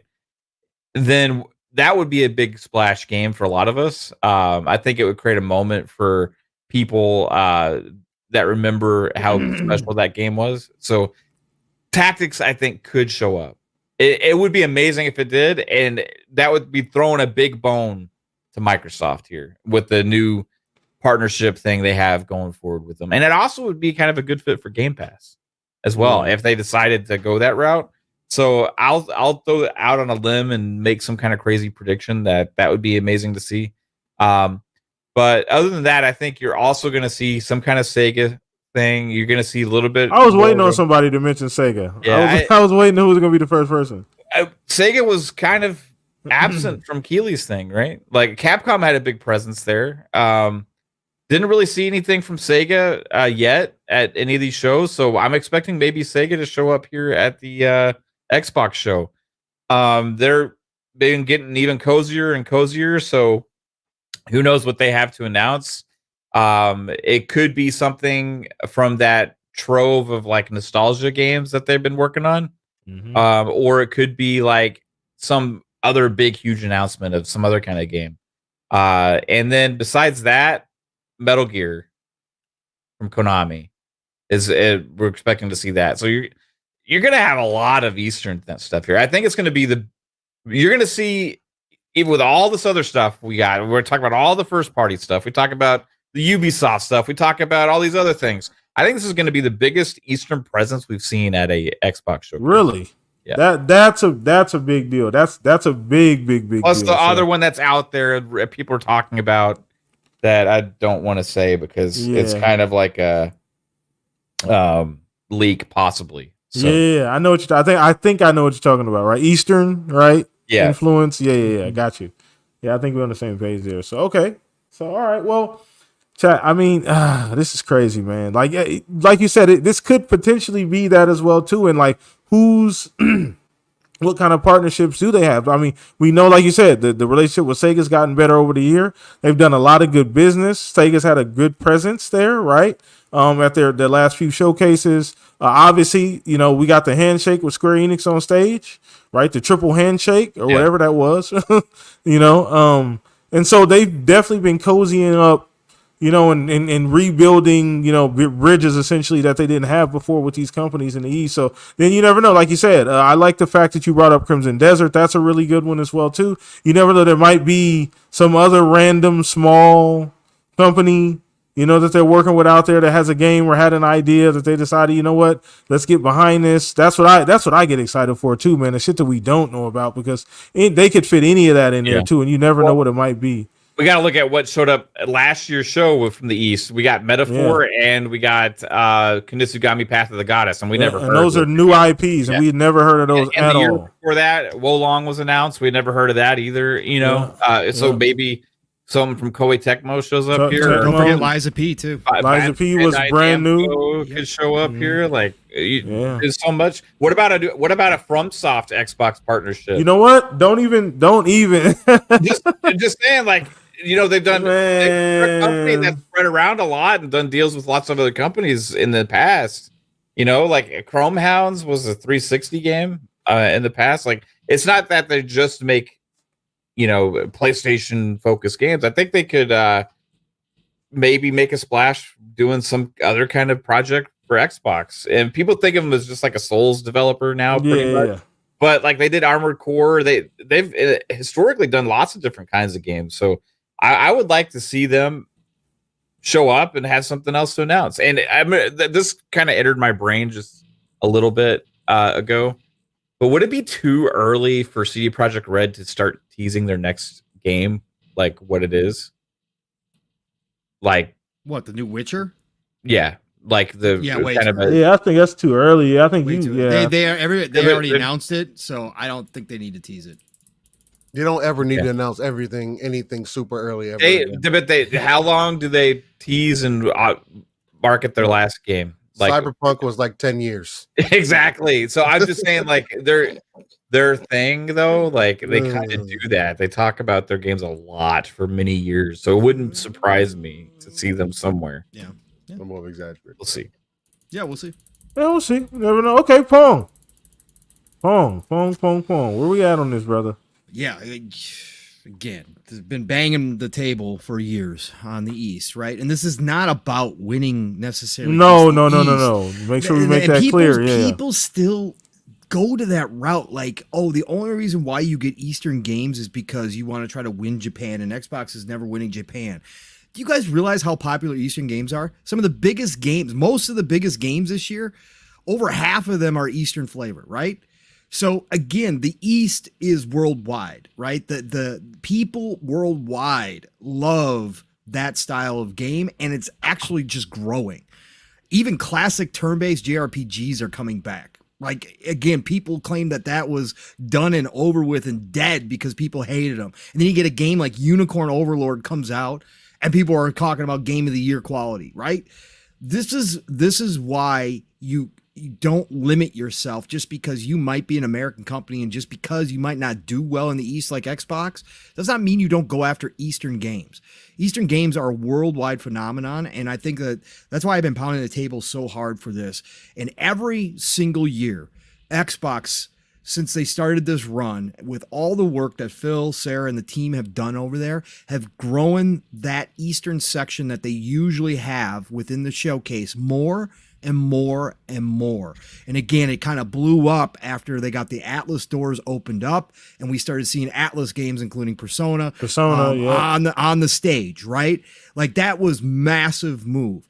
And now you got a new deal in the works. It's seemingly with Square Enix coming to the table finally on a consistent basis.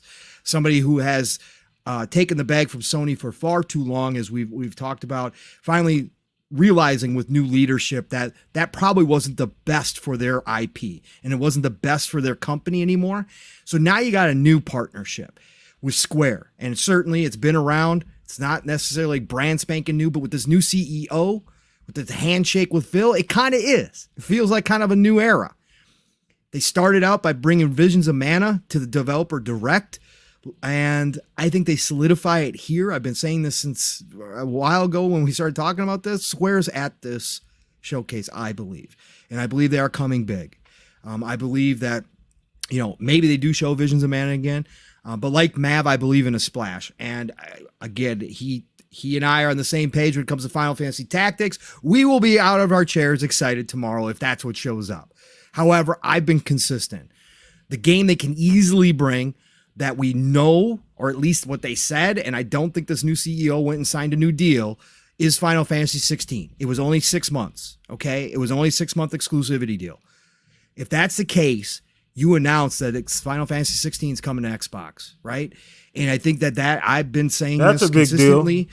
It would be a big deal because, again, I think that Square needs to show that they're going to walk the walk, right? That it's not just all talk, that they're going to go more third party, that they're going to bring their games everywhere, that they understand now what they did wrong. They got to show it. And I think they started to, obviously with Xbox, but you continue that partnership. And again, it would be a big move. And I think it would be fantastic for the Xbox community. Sega is obviously going to be here. Atlas is going to be here. I've been saying, is it too early for Atlas to tease Persona 6? I don't know if it's too early yet. But if it isn't, this is where you tease Persona 6 from Atlas. On top of, Refantasio coming out this year, which has been getting a lot of publicity, a lot of airplay. They've been showing off that game a ton. They just showed it off yesterday at the Summer Game Fest. It looks ridiculously really good. But yeah. tease Persona 6 on the Xbox stage, it shuts down all the voices who still think to this day that game ain't coming to Xbox day and date. Come on, man. It's over with. But I think it would be a huge moment as well for Xbox. And then, like Mav said, this is something else that I've been on for a long time. I thought Black Myth Wukong could have been here, right? That was one of my big hopes. Obviously, we know what happened there now. Not going to be at the showcase, I don't imagine. So Black Myth was out. But the other one that I said, you got to go further. You got to continue to develop relationships. You already have a strong relationship with Pearl Abyss, and Crimson Desert needs to be shown. I've said all along this would be a great showing for Crimson Desert on the Xbox showcase. It fits right in with the whole open world RPG thing dominance that Xbox has going on now with all these studios. Add one more from the east to that, because Crimson Desert looks like it's going to be another freaking fire open world RPG where you get to fly on dragons and do all sorts of craziness. So have it on the stage, promote the hell out of it. And then you could have, again, there's rumors out there. Obviously, most people have heard, that potentially one of the 360 era RPGs, JRPGs, is coming back in some way. That's another thing too. Remake, remaster, something. Whatever. I've been talking about this. Obviously, the two that come to mind for most people are Blue Dragon and Lost Odyssey. Lost Odyssey is the primary one. Blue Dragon certainly has a big fan base and it's a great game. But Lost Odyssey was on another level. And like I said, if they got Sakaguchi and Mistwalker back into the fold to make a big AAA game again, look out. Sakaguchi is the godfather of Final Fantasy, right? He is the main brain most people credit with starting the Final Fantasy series. Sakaguchi is a legend, okay? This man is 65 years old, I think. It's time, if he's going to roll back in, and they're going to give him the keys, and they're going to give him the check, and say, go to work on Lost Odyssey. Let's go. Let's go. The internet's going to be on fire. It is a freaking ridiculously good game. If it's a Blue Dragon remake, cool. Awesome. It will definitely have some people clapping and some people really feeling nostalgic for that 360 era again. I'm all for it. Let's go. So I just really think the Eastern section keeps getting bigger, and I think this year it gets even bigger. I think this is going to be a lot of games in here that they potentially could talk about and show off on their stage for the East. And again, it's not just for the East, it's for the world, because the world loves these games now. Like this has, and it's growing. As anime grows, so does the video game market for these. Again, Steele's playing one right now in Wuthering Waves, and he's got a great idea that if you make a partnership to get Wuthering Waves on console first, hey, that's a huge move too. But yeah, I think it's just going to be bigger and bigger as we move forward. I think this year's going to be no different. So I think they got some big moves happening, and Square on the stage is going to be a nice one right there. Awesome. And I noticed, and shout out to Jasper and chat, that FSP love, and shout out to Chad. You guys are fucking awesome. Hit the like button, man. Appreciate it. Definitely helps the podcast out, man. Thank you guys so much for hanging out with us. Big show tonight, man. Big show. But shout out to Jasper for mentioning it. EA is not having a showcase as far as we know, correct? No. Where are their games going to be shown at? Right? Like, who's going to carry that burden? Are they going to spread their games out between Xbox? Same about lots of publishers, but EA should have something, right? You think they're gonna wait to wait till they're closer to the actual date and then announce they're gonna have an actual show? Is that sometimes EA does like some of their own little like things, like when they did their Battlefield announcements in the past, they did like, hey, tune in tomorrow for a big Battlefield thing, and because they have a pretty good presence on their own channels, for their big franchises. So sometimes they just kind of do their own thing, but sometimes they show up. So what about for something like like an Iron Man or something, right? Like, where do you show that if it's ready, or if it's ready, Black or Panther? Yeah, that's the other one, right? So college football would be the one that college football coming back, and Dragon Age talking about it. Dragon Age is one I think we could see a tease because they're showing it on the 11th, right? Showing it on the 11th. They're also on the 11th. They are revealing the cover for Madden 25. I got it. So it will be the 11th. So I'm seeing Big Lou said EA showing their games next week, June 11th. Okay. Yeah, but they're not having necessarily a specific show. It's just like they're dropping stuff. Oh, got it. Right? So got it. So they're dropping gameplay for Dragon Age, and they're going to show out reveal the cover for Madden. So it's not even like a real. Oh, it's not like a full-fledged showcase. Yeah, but that doesn't mean they necessarily won't show up. You know, they could definitely have something. It's impossible to guess what it could be. Yeah. You know. Okay. No, makes sense. So back to the Eastern presence here at this Xbox showcase. It's been very interesting, and I do want to make sure we highlight this here. And I love the fact that you brought this up, Pong, is that every year it's gotten a little bit better. And it's funny because we get so caught up throughout the year. It's a roller coaster being an Xbox fan. It really is. I mean, depending on the type of Xbox fan you are. and how secure you are in yourself as an Xbox fan. That can definitely determine that. But ultimately, excuse me, sorry about that. Just seeing the growth over the period of time, them actually going over there. We've seen it multiple times, and then us actually seeing the fruits of that labor. All of the things that they've done with these companies in the East, and Sega having a big presence, and such a big deal, man. Such a big deal. Super excited for that. So let me throw this over to you, Fuzz. Get your quick take on what do we expect out of the East at this showcase from Xbox? Mm-hmm. I'm expecting something from their partners first and foremost. Like, we're definitely going to see the Ketsunami, Path of the Goddess from Capcom. Definitely going to see stuff from Sega. Mainly was that Metaphor. We're going to see that. Refantazio, yeah. Yeah. And then we're going to see some stuff from Square, which I joked about it earlier in the year that, maybe we get an acquisition notice or something like that. I'm not going to talk about acquisition stuff because there might still be some of that talk at the showcase, but I do think, like you guys have made mention, I do think Square makes a bigger appearance this go around, especially after their special guest appearance on the Developer Direct earlier in the year. I do think we get some announcements, whether it's tactics or whether it's other titles that they've had before that have skipped Xbox. I mean, we just got Octopath Traveler 2 on Game Pass, along with the return of the original one. I definitely think we see a couple of titles from Square. Maybe not something brand new, unless they do want to go full on and say, Final Fantasy IX, the remake, is going to kind of have like a Xbox exclusivity type of deal. But I don't think they'll have to go that far. But I do think some of their more recent titles will make appearances either in the Game Pass service or at least on the platform. So expect Square to show up in a big way. I like what Steele and Pong were saying earlier as far as with Pearl Abyss and Crimson. I forget the name now. Crimson Desert making an appearance at the show. But I think, considering how many times Phil and Sarah have made trips to and from Japan, to and from Korea, and to and from China with a lot of these devs, and I think they may mention that they have like some sort of agreements or partnerships or working with like 40 plus dev studios.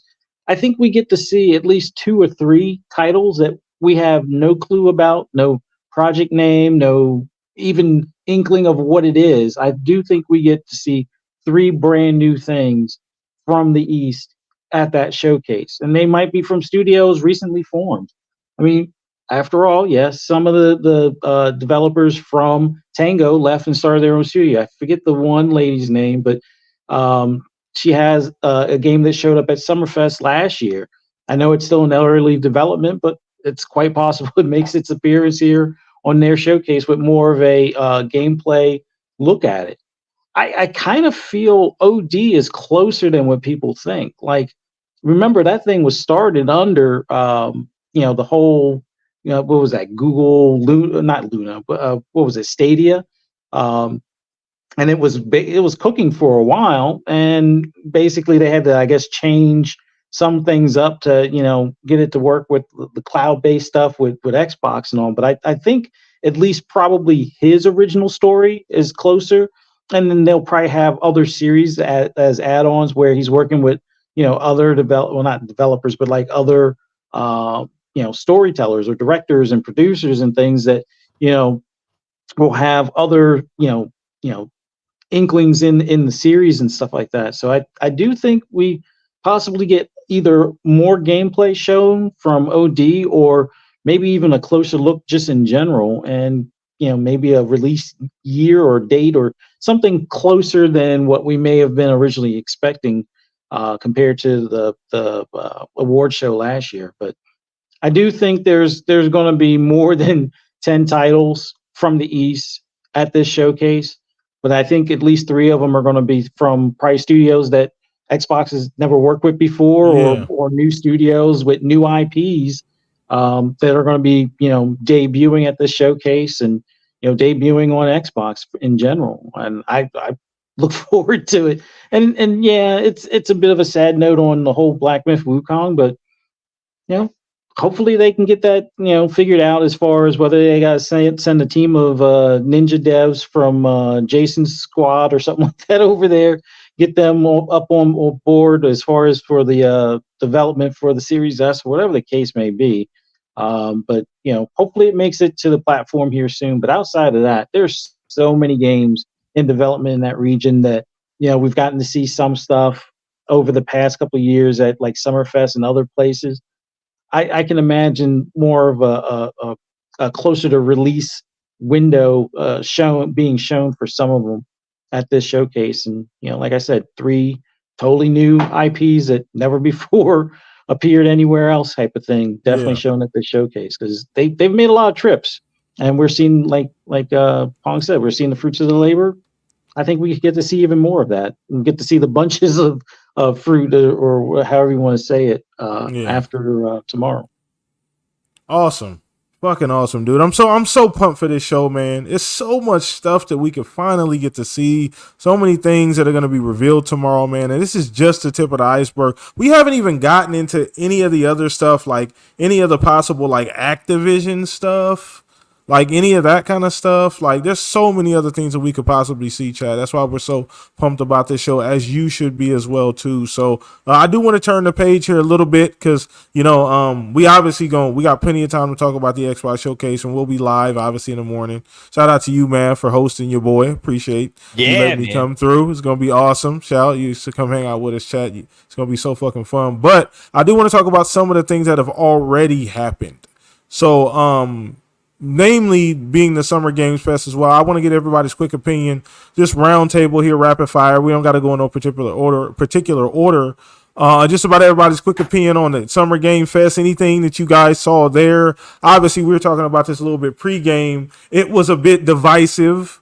I don't always do the scores, but Keely does keep score. He does ask for feedback. So by his own admission, by his own poll, it was very split. I think it was like a C and D split, more D than C, about 40-30 split, somewhere around there, man. We talked about this pre-game, so or pre-podcast. So anybody want to go first? Just quick thoughts on the Summer Games Fest, and just any other thoughts out of that?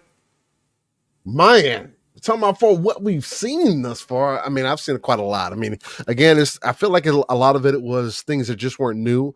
The biggest takeaway for me is just the energy was low. Although I pulled out 15 games from Summer Games Fest that I have some interest in, even Kingdom Come Deliverance, which I didn't have an interest in before.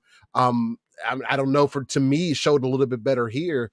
And now I do have that interest. And yeah, man, I just have 15 games that I got extreme interest in and have something to look forward to. But the enthusiasm for them wasn't there. And I see other people talking about it like, oh man, there was nothing like big there. I think co-op for Cult Lamb is big. I think Shadow coming to Sonic Generations is big. Power World continuing its updates and being consistent is big.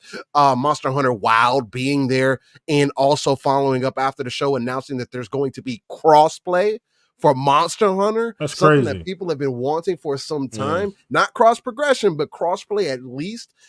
There's going to be so many people jumping in, and mind you, I think Xbox even did a deal with Monster Hunter World to get it in the Game Pass at one point for some time. I know it wasn't in there long. I could be misspoken in that. No, it was in there. I believe it was in there for a little bit of time.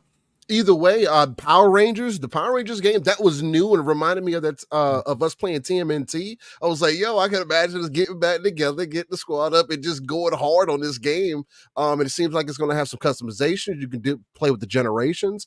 Like, just something like that is exciting. Space Marine 2, knowing it's going to have there's just so many things that it's like, these aren't just average ass games. So it's like to have this energy or feel like, man, the show was ass. Like, there was nothing there. Summer Games Fest is a 3. What do you mean it's a 3? Is it because there was things you already knew, or I don't know. I mean, that's overall, always subjective still, right? Like, but overall, the community and the overall crowd seeing that show, Summer Games Fest, as a disappointment, let mediocre. Down, you know what I mean? It was a degrade. It was it was a step back instead of a step forward for Keeley. And again, I think it was just mainly because of his energy and the way that he felt about it.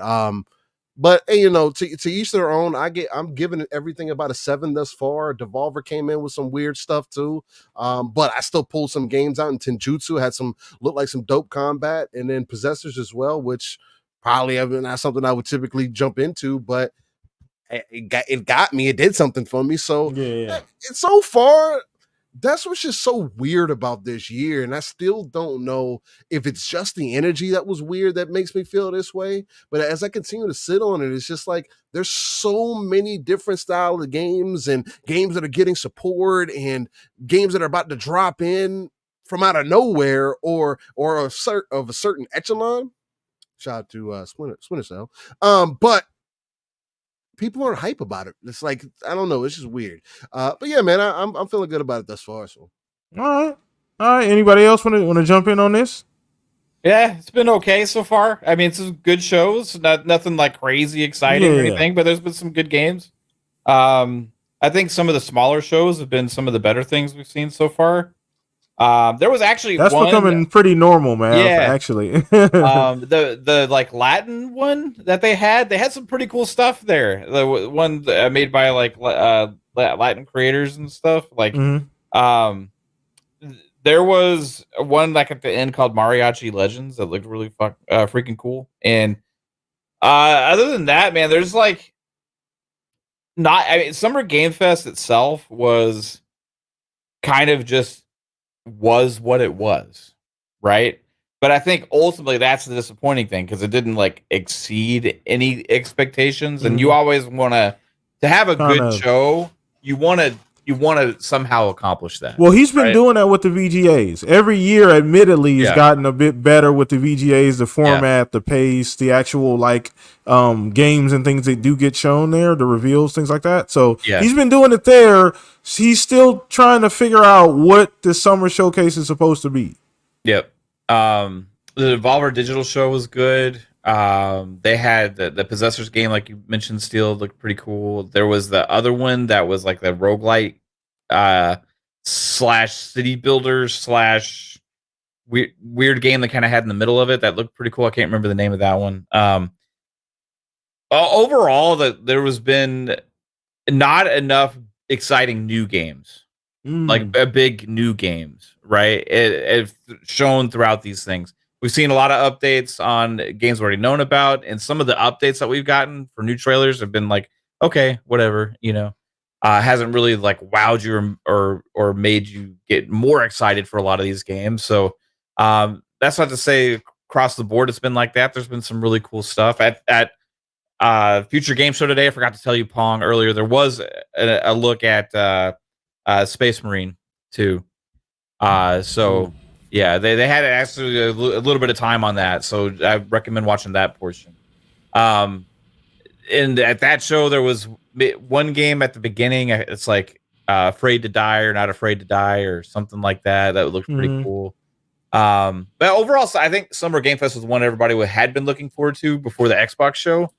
And that's the one that kind of fell the most flat. It's not that it's not good. Didn't he come out and kind of temper the expectations on his own? He does that every year. Right. He does his stream thing. He's like, yeah, this year we're gonna, we kind of have this or that, and kind of he tends to try and seem like he does that every year. And they still usually have a couple of things that still kind of surprise people, right? The biggest surprise, I think, was the Valorant announcement for consoles. That was a big deal. That I think a lot of us aren't really looking at too much. They also had the Wukong release date for PlayStation PC with a delay on Xbox. And some of these announcements kind of like had a little negative aspect to them as well, right? So like a couple. For the PlayStation side, if you were really looking forward to Lego Horizon and you're like a fanboy or whatever, and you're getting hyped and you saw it was coming to Switch, you're like, oh no, they're doing the Xbox thing. They're all angry for no reason and stuff. And then if you're like a Wukong fan, right? Oh, that's delayed on Xbox, so there's like a negative thing there, right? And you had to kind of look up information. I was talking about this with Boom earlier, that when their experience on when they're watching live, like in person, You remember? You guys remember how in Summer Game Fest when they did the there was the Valorant demo, and it showed just PS5 on the screen, right, for the demo or for the beta. Like for them, there was other screens on the side that they got the other consoles. They knew it was going there, right? But for us, the viewers at home, we only see PS5, right? And same thing when they revealed the Power Rangers game, which looked awesome. It just only showed Steam on the screen. But there for them, it showed the other platforms on the other screens that they had.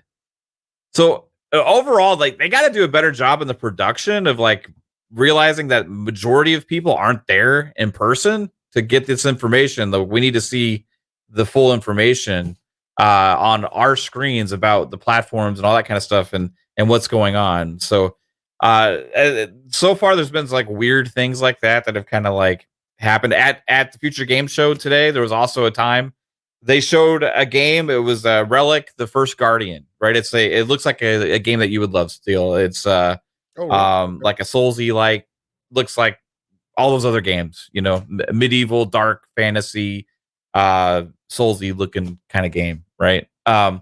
And they showed the game. It looked really impressive and stuff. And on the screen at the end, it showed PlayStation, Xbox, and PC. But then when she said it, she said launching on PC and PlayStation, even though it said Xbox. So there's just like weird little things that keep happening that kind of like just throw you off, or like what's going on, or what's this, what's that, like what's the actual information, and we have to like dig up this stuff ourselves. And it's been the interesting vibe there. Another thing I've noticed is like, man, some of these there's a lot of indie stuff showing up. A lot, right? A lot of indie stuff filling in the gaps this year. Stuff, yeah, for sure. Yeah. But like some of the indie stuff seems like it's been like played out a little bit too much. Like a lot of the indie developers are making the same game that somebody else made over and over and over and over. I do have to say that I was looking at Game Pass recently, and I said, me and my wife were, because wifey's really the gamer in the household. She play everything, and we were looking at, and I'm like, man, a lot of these just feel very similar, like very, very like uncreative and very similar. And I'm not the super artsy, judgy kind of person. I just, create whatever you want to make, but I did notice. Yeah, it's like, and that's fine. I understand there's like genres and all that kind of stuff people are gonna make it, but like some of them are like just a little bit too much like the other thing that they were inspired by, so it's like cool and all, but like it seems like a little bit like was a lack of exciting new ideas and things that were showing through as much this year. But overall is fine. I think it, like I said earlier, is setting the stage for Xbox just to come out here and just slam dunk all over everything, So they have the table set. They just need to deliver. All right, Pong, Fuzz, y'all want to jump in on this? Sure. You just asking in general what we've seen so far. Yeah. So far. Again, I didn't get to watch the Future Game Show yet. I got to go back and watch that one. But from what I've seen so far, again, the Keeley's Summer Games Fest, the energy was different this year for whatever reason, right? I still gave the show a 7, a solid 7 for me. It's going to be personal taste. There was no big announcement this year. Normally he's got one kind of surprise, bigger announcement. And I think that caught a lot of people off guard, and we got to face the facts. Matt just kind of hit on it a little bit. But we got to face the facts that there is a lot of gamers who just do not like smaller games. They only want to play AAA big stuff. They only want to go. Yeah. It's like movies. There are some people who will never watch any of the smaller movies. They will only. Why the hell you think we have 11 Fast and the Furious movies? Right. Exactly. That's what I'm talking about. And there's just that's a fact out here. Again, even the people who claim to be these gamers and talk gaming all the damn time, there is a whole crew of them that would never be caught dead playing something indie or something AA, or at least never admit it. And that's the way they treat a lot of these shows when, like Achilles shows up and has a bunch of smaller games in it. And not all of them are going to hit for everybody. Again, not all games are for everybody. That's a fact. But I thought overall the Keeleys, again, despite the lower energy, like Steel, Even seeing games that I already knew were coming, but seeing new looks at them, right? Like Path of the Goddess, that game continues to scream to me potential game of the year. I know it's a me thing on this, but my God, that game is so different style wise and with the mashup of genres. I love seeing it. And every time they show it, it looks better and better. Monster Hunter Wilds is starting to get me really excited. Like, I'm loving what I'm seeing out of it. So I keep seeing these things. ReFantazio, again, great. I keep seeing all of these things. And then we get an announcement like Valorant coming to console, a game that is free to play. Then we find out afterwards, right? Which is strange and weird, whatever. But we still find out afterwards that we get to benefit from that deal that Xbox cut with Riot Games. Excuse me. Getting choked up over Valorant. Excuse me, that they cut with Riot Games. That's going to benefit us on console because we get all the characters opened up. And then I hear how Riot Games is going to roll this game out and how they're taking their time with the console versions and treating this like it's a brand new release for them, respecting the console players, not just throwing it on our plate and saying, good luck, have fun, I hope you guys survive, right? Hope it's good for you. No, they are treating their own IP with respect, and us as gamers with respect. That gets me excited. So these showcases already, even the smaller ones, have been good. Is it the same level that we've seen in years past for some of them? No, I'm not going to say that, but I don't compare showcases anyways. I just look at them for what they gave me this time around. Keeley's starting out with Horizon Legos, which look great. I played a ton of Lego games in the past with my kiddo.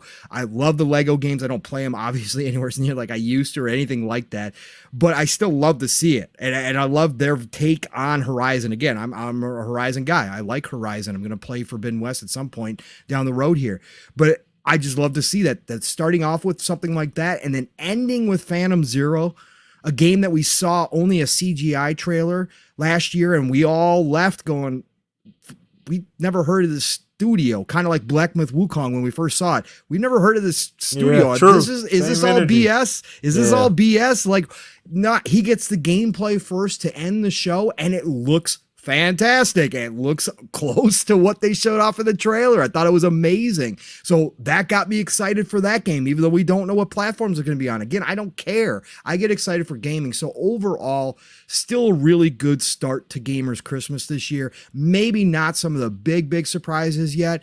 Like everybody's kind of mentioned, it's once again leading up a lot like last year to Xbox carrying E3, not E3 season. They are going to look, again, I said it before, like the behemoth they are here, because they're going to dominate with what they show tomorrow, because tomorrow it's going to be all about the big games, right? And then I think even Ubisoft Forward on Monday showing up with more Assassin's Creed, potentially Splinter Cell. I know there's stuff out there saying it's not going to be there, but it doesn't matter. Star Wars Outlaws, which was showing off a small trailer at the Game of Fest 2. They are going to look like, okay, now this is the gaming that a lot of people look for. But for me, I'm finding stuff everywhere. People forgot the Guerrilla Collective earlier this week. Almost 90 indie games were showing. Go through that 90. And even if you're not the biggest indie person, and tell me you don't find a handful of games that somewhat appeal to you. Almost 90 games showing off. Demos everywhere. Really, really good start to Gamers Christmas. Overall, I'm still loving what the industry's throwing at us. We're getting unique experiences. There's all different kinds of stuff. Even to Matt's point, I do agree. Obviously, some of the smaller titles, for sure, they're going to start to seem similar at this point. There is kind of a threshold that we're passing with some of the genres, with some of the styles, that they're going to start to blend together. But if I'm just looking at the games themselves, I'm still picking out some of those games that might be like something else that I've seen or played, but that this one just hits a little different for me, and I'm a little bit more interested in playing this one. So overall, I'm still been really, really impressed with Gamers Christmas so far this week, and I think tomorrow is just gonna cap it all off and blow it all up and turn it nuclear. So yeah, that's where I'm Things are leaning that way, Pong. Yes. The cards are lining up, man. God damn, you're a wizard, man. Fucking Oracle. That used to be Fuzz, chat. That used to be Fuzz. Used to be the Oracle here. I don't know That hat might have changed hands. I don't know. But yeah, things are lining up, man. It's a beautiful time to be a gamer. Beautiful time to be an Xbox fan, brother. I want to say this too, real quick, too, PTK. Yeah. We're getting a lot of dates. That's the other nice part. We are filling out the second half of the year, and we're coming to find out that June and July, especially starting July forward, the calendar's starting to get full, everybody. Depending on what you're looking for in games, those dates are starting to slot in, and there's something we've talked about before, and I'll say it again. There used to be bad times to release games. The whole entire year is good to release games now. We see big and small games releasing all over the place, but July forward is really starting to fill out. Like this second half of this year is gonna be unstoppable, like literally with games. It's crazy. Yeah, facts. Like you said, that's a key thing too. Let's make sure we say that the gaming's changing, man. The landscape's changing. It's almost any time. We've gotten so consistent with good games. Doesn't matter where you try to move your game to.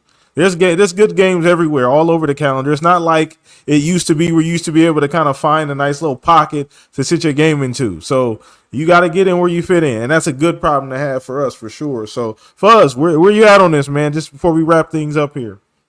Oh, it had some interesting highlights there. I would say the only low light was the whole delay for Xbox as far as for Wukong, but outside of that, there was just so much more that of games that I was looking forward to. Like I think Steele mentioned it earlier with Kingdom Come Deliverance 2. That's one that's on my list. I think Pong had just talked about it earlier with was it Phantom Blade Zero? I think is one of them. The one that was like that cell phone game company that made a trailer that was probably too good or looked too good type of thing. But hey, the gameplay seems to match up. So definitely looking forward to that. But there was a couple other standouts for me. One being a smaller game, and that was, this is going to probably sound silly, but I think it was called Precinct. It's almost like a cop simulator in almost like an old GTA style in a way. Fuzzy, but you've been seeing that too? That game popped up on my feed, and I was like, yo, what is this? I'm getting this game. It looks ridiculously cool. Sorry. I saw it too. And it's just something like I know there have been other like cop simulator type games, but this one seemed to be a little bit better, suited where it's like you could either start as like a patrol guy or wind up being that like helicopter pursuit type of thing. So that definitely sparked my interest. And then one that it was kind of weird for me because part of it I didn't like the trailer, but because it reminded me too much of a what do you call it? Ghost Recon, but in a bad way. And that was Delta Force. Like the first part, the enemy like outfits was weird. Like everything else looked cool, but the enemy outfits, like why did they got like neon red and white? That was the only thing that stood out that was weird. But the outside of that was great. And then Black Hawk Down stuff, like that was like when I signed up that time frame. And I remember being in AIT and having to get bumped a cycle because all of the active duty had to go through to hurry up to go to Somalia. So just that I'm definitely going to, even if it's just a mode or a mission, I'm definitely playing that portion of the Delta Force with the Black Hawk Down. But that was a standout for me. And that's part of the reason why I'm looking forward to the Gulf War aspect for Call of Duty. But yeah, when it comes to Summer Games Fest, it didn't seem to have the excitement or energy of previous ones, but there was definitely stuff that you can pick and choose here and there that are either things you were already looking for and you got an update on, or maybe something that caught you off guard. Like I said, that Precinct game, was not expecting it. I think it was pretty much the first time I've seen it. So that was like a highlight for me. And then like the whole Black Hawk Down, which I know it's controversial and it's one of those subjects, much like 6 Days of Fallujah, that not too many studios want to touch. But I'm glad that somebody's taking the effort to bring those stories about and have whether have a historic reenactment type of thing or whatever the case may be. Those are like the type of military type of games that I truly love, and I'm glad to see that somebody's making it. I'm looking also forward to at some point 6 Days of Fallujah coming to console as well. I know it's in early access on PC, but these are the things that kind of stand out to me, and I'm looking forward to them. So maybe it's not as great as the previous year or whatever, but there's still some good stuff in there. Oh, and on the comment on the indie games, yes. A lot of them are starting to go with that 8-bit 80s like RPG or CRPG type of look just for some of them, or some of them have to kind of break the cycle. Now there were some strange ones in there, especially if you watch the part where it was like the guys from Double Fine that were part of the host, them and I Am 8-Bit or something like that. But yeah, there was one where it's like a house dating game or something like that. Yeah, the Devolver Digital show. That I got to give a shout out to that real quick, because that I think that's the one you're talking about, the Crush House, right? The Crush House. Yes, that was at Devolver Digital. Shout out to Devolver Digital though. Absolutely knocked it out of the. It might not be for you, but my God, did we enjoy watching that weirdness? But Tenjitsu and Possessors from Devolver Digital also showed up big time as well. So yeah. Yeah, so there's some definitely unique and good stuff out there if you're willing to look for it, or just, I think the biggest thing is when these games, if they do come to Game Pass, I think that's where they really have their breakout. And I forget the bird game where you can poop on people again. That's always a fun one. It's like almost like the cloud thing where you can make it rain on people. So now you can be a crow. I think it's a crow game or something like that, and you have different types of poop you can drop on them, whether it's like green curls and stuff or regular bird poop. So that'll definitely be one of those. It'll be like 1,000 gamer score game that I wound up either picking up or playing in Game Pass. But yeah, there were some interesting things. Like I said, there's always something fun to grab onto as far as some of these shows. And I tomorrow is the big one, but Summer Games Fest was pretty fun. Just not as fun as previous years, but still some good stuff in there, nonetheless. Awesome. And with that, I think we're going to go ahead and wrap up the show on that note, man. It's been a phenomenal night as we prepare for this, phenomenal show in the morning, for this event in the morning. We all going to be up bright and early, but we got to go ahead and get our pleasantries, get around the horn here before we let everybody go, man. First and foremost, Chad, you guys are fucking amazing. Over 100 plus people in here. You guys are awesome. Appreciate you guys' presence, the love, support every single week. Appreciate you guys sticking through with the new time. I know it can be tough, especially if you're on the East Coast. I'm sorry. I apologize, but just for my schedule's sake, I had to make sure I can make time to do this every single week, because you guys are fucking awesome. But let's go ahead and go around our panel here before our guests head out. We're gonna start with you, Steele, for another phenomenal show, brother. Once again, we got the hype going. The chat was awesome as well too, man. We prepare for tomorrow. We up bright and early. I'll see you again early in the morning. Obviously, already. We gonna be in Mad Panel, but let everybody know where they can find you, brother. Hey, man, you can find me naked and willing. You can find me ready and willing on Fun Speculations channel for the Xbox Showcase. And let's see how they end up starting and ending it, ladies and gentlemen. We had all this hype and all these ideas, and let's see what the truth actually ends up being. You can find me Steel Rain Eye. That T is a 7 everywhere. Google's probably the easiest place to get that information. I frequent the streets of Twitter, otherwise known as X, so definitely hit me up on there. And also, every Saturday morning, 9 a.m. Central, 10 a.m. Eastern, and 3 p.m. UK time, come check out Live Split Screen, a non-console-centric platform that talks about everything going on within the gaming industry. Much love, PTK, and appreciate chopping it up with y'all, man. I had to emphasize that. I had to make sure you got that in. Man, made me feel bad about that. No, but that's what you're man. Now, shout out to you. Still appreciate it. The second half, the other half. Sorry, not second. We don't want to put a number on it. Pong already got an ego. We don't need to do that. Anyway, so the other Umbra, stop it. Nah, shout out to you, Fong, but the other half of Living Split Screen. Shout out to you. Appreciate you coming through. Still fucking awesome. Love having you here, brother. You always can come back, man. And we moving on to Mav, brother, the cousin here of the Shop Podcast, FSP General, coming through, hanging out with us, man. We got hype. The showcase is gonna be phenomenal. I will be at your crib tomorrow morning, so that'll be fun. But let everybody know where they can find you. Yeah, man. Tomorrow we're gonna be having a blast.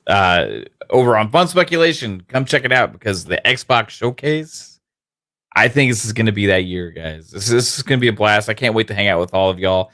And yes, it is going to be console centric and console eccentric as well, because we're gonna be going crazy. And I can't wait. But yeah, it's tomorrow. I think we're going live at 12 p.m. Eastern time.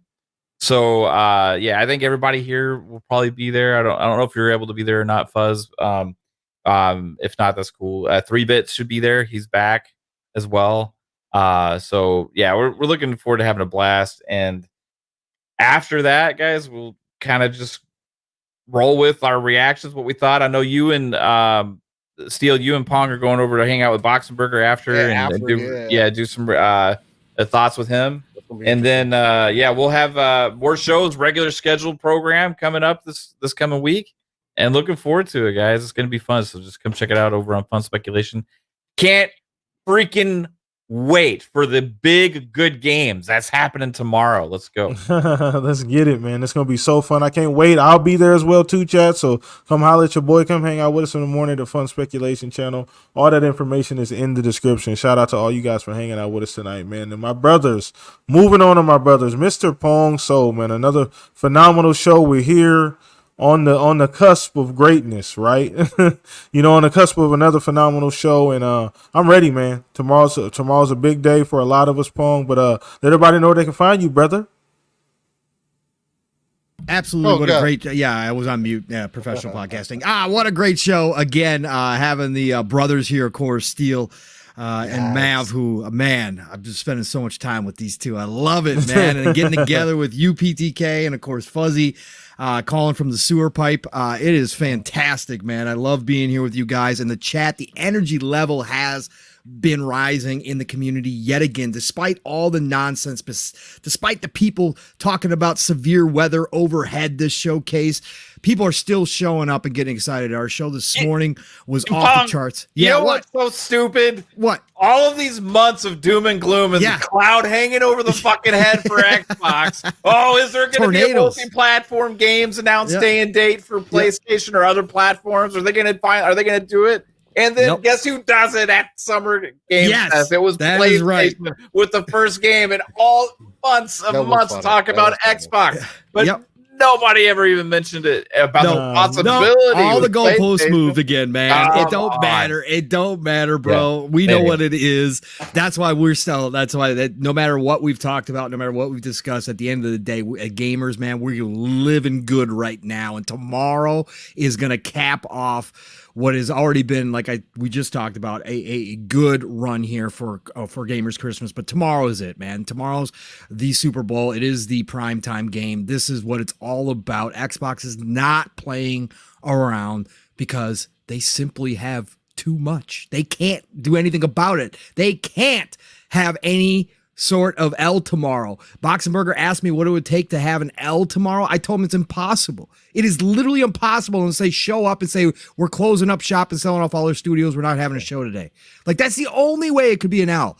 That's how good tomorrow is going to be. So we are going to be live tomorrow, as everybody has already mentioned, on the Fun Speculation Network, starting at 11 a.m. Central Time, noon Eastern Time, 9 a.m. for PTK and those West Coast people. Listen, it is going to be an absolute blast tomorrow. Bunch of kids getting together on Christmas Day, watching presents being unwrapped. You might even see some man tears tomorrow. Literally, you never know, man. Literally, if the Phoenix Collection is real and they do the Mad World trailer, you might see some man tears for real. But we are going to be off the charts excited tomorrow from get-go, from jump. It's going to be a blast. So please join us if you can. Million different shows going on. Hey, it is what it is. But if you can jump in and say hi, do so. So be there tomorrow. And then obviously, as already mentioned, Steel and I will be over on the World of Gaming. We'll give up our final kind of wrap up with the Fun Spec fam. And then we're going to drop on over to Dutch and Boxenberger on the World of Gaming and do what's become kind of tradition. This will be, I think, the third year in a row Steel and I have done this now. Jumping over and wrapping up the show with those guys. So it's going to be a blast tomorrow. Check us out when you can. Again, you guys, the energy levels you're bringing in the chat are amazing. Keep that going. Tomorrow is going to be special. And then next week, we're going to start all over again, have a whole new slate of games to talk about, new news to talk about next week. It's going to be an easy week of podcasting. There's going to be plenty to get into. It'll start Thursday, PM in the PM, Pong and Mav in the PM, of course, 7 p.m. Eastern, 6 o'clock Central Time, Xbox Ultimate Friday night, 10 p.m. Eastern, 9 o'clock Central Time, and of course, living split screen next Saturday morning with me and my brother Steel going live, 10 a.m. Eastern, 9 o'clock Central Time. Listen, y'all, it is the golden age of gaming. Tomorrow, we are going to see live on air after all these great shows. Even the past couple of years at Xbox have been fantastic, but we're going to see tomorrow the culmination of everything they've started to do to evolve Xbox into the world's biggest publisher.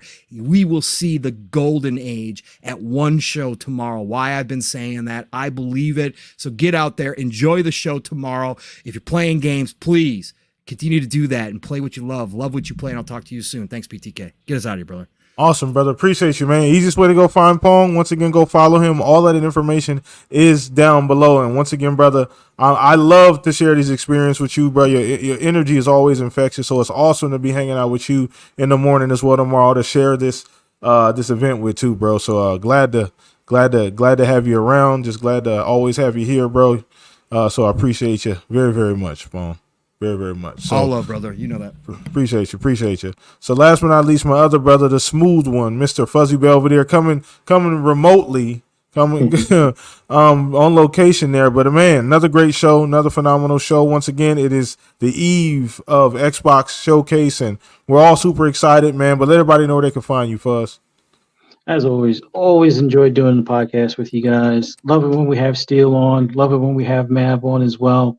But always love doing the show with you, PTK and Pong. This is always the fun time for the Saturday nights and everything. But man, I hope I'm going to try to see if I can make it tomorrow. I can't make any promises because I'll probably be on the road, but I will be at worst listening to you guys in the car on the way to where I'm going. But man, for those that can't sleep because of the excitement, I suggest you tackle that backlog if you haven't been tackling it before, because it's just going to pile up even more after tomorrow. But man, everybody get some good sleep or get into some gaming, because you're going to need to make room for your upcoming library flood that's coming as far as on your hard drive for your console. So for those that want to hear my rambles and rants, hey, just follow me on the app formerly known as Twitter at Fuzzy_Belvedere. You can find me on a wide variety of podcasts, everything from Double Barrel Gaming's channel to Mav's channel at Fun Speculations channel to here on the Shop podcast. But man, love being here with you guys. Looking forward to tomorrow. Man, this is what we enjoy out of this hobby and always look forward to with these showcases. But man, everybody have a good night and enjoy gaming.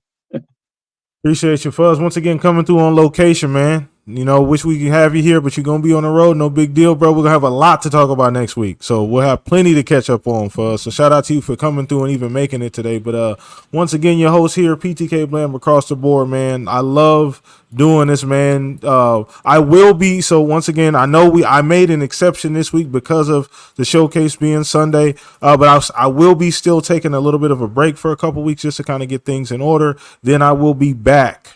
So I'll give you guys more details on that probably next week. So just make sure you're looking out for my Twitter post for me early next week, probably Monday, letting you guys know what's going on with that. I don't want anybody kind of left out there, but I appreciate you guys showing up. A phenomenal show. Hopefully you guys can come hang out with us in the morning over at FSP. We're going to have a good time. We're going to have a lot of fun over there. Hopefully you guys come pack it out for us and we can all react and, share any excitement and all of the fun. But other than that, enjoy your weekend. Go play some games. We'll have a lot to talk about next week, people. Enjoy yourself. Please be safe. Peace out, everybody. Bye. Somebody please leak the whole show. No.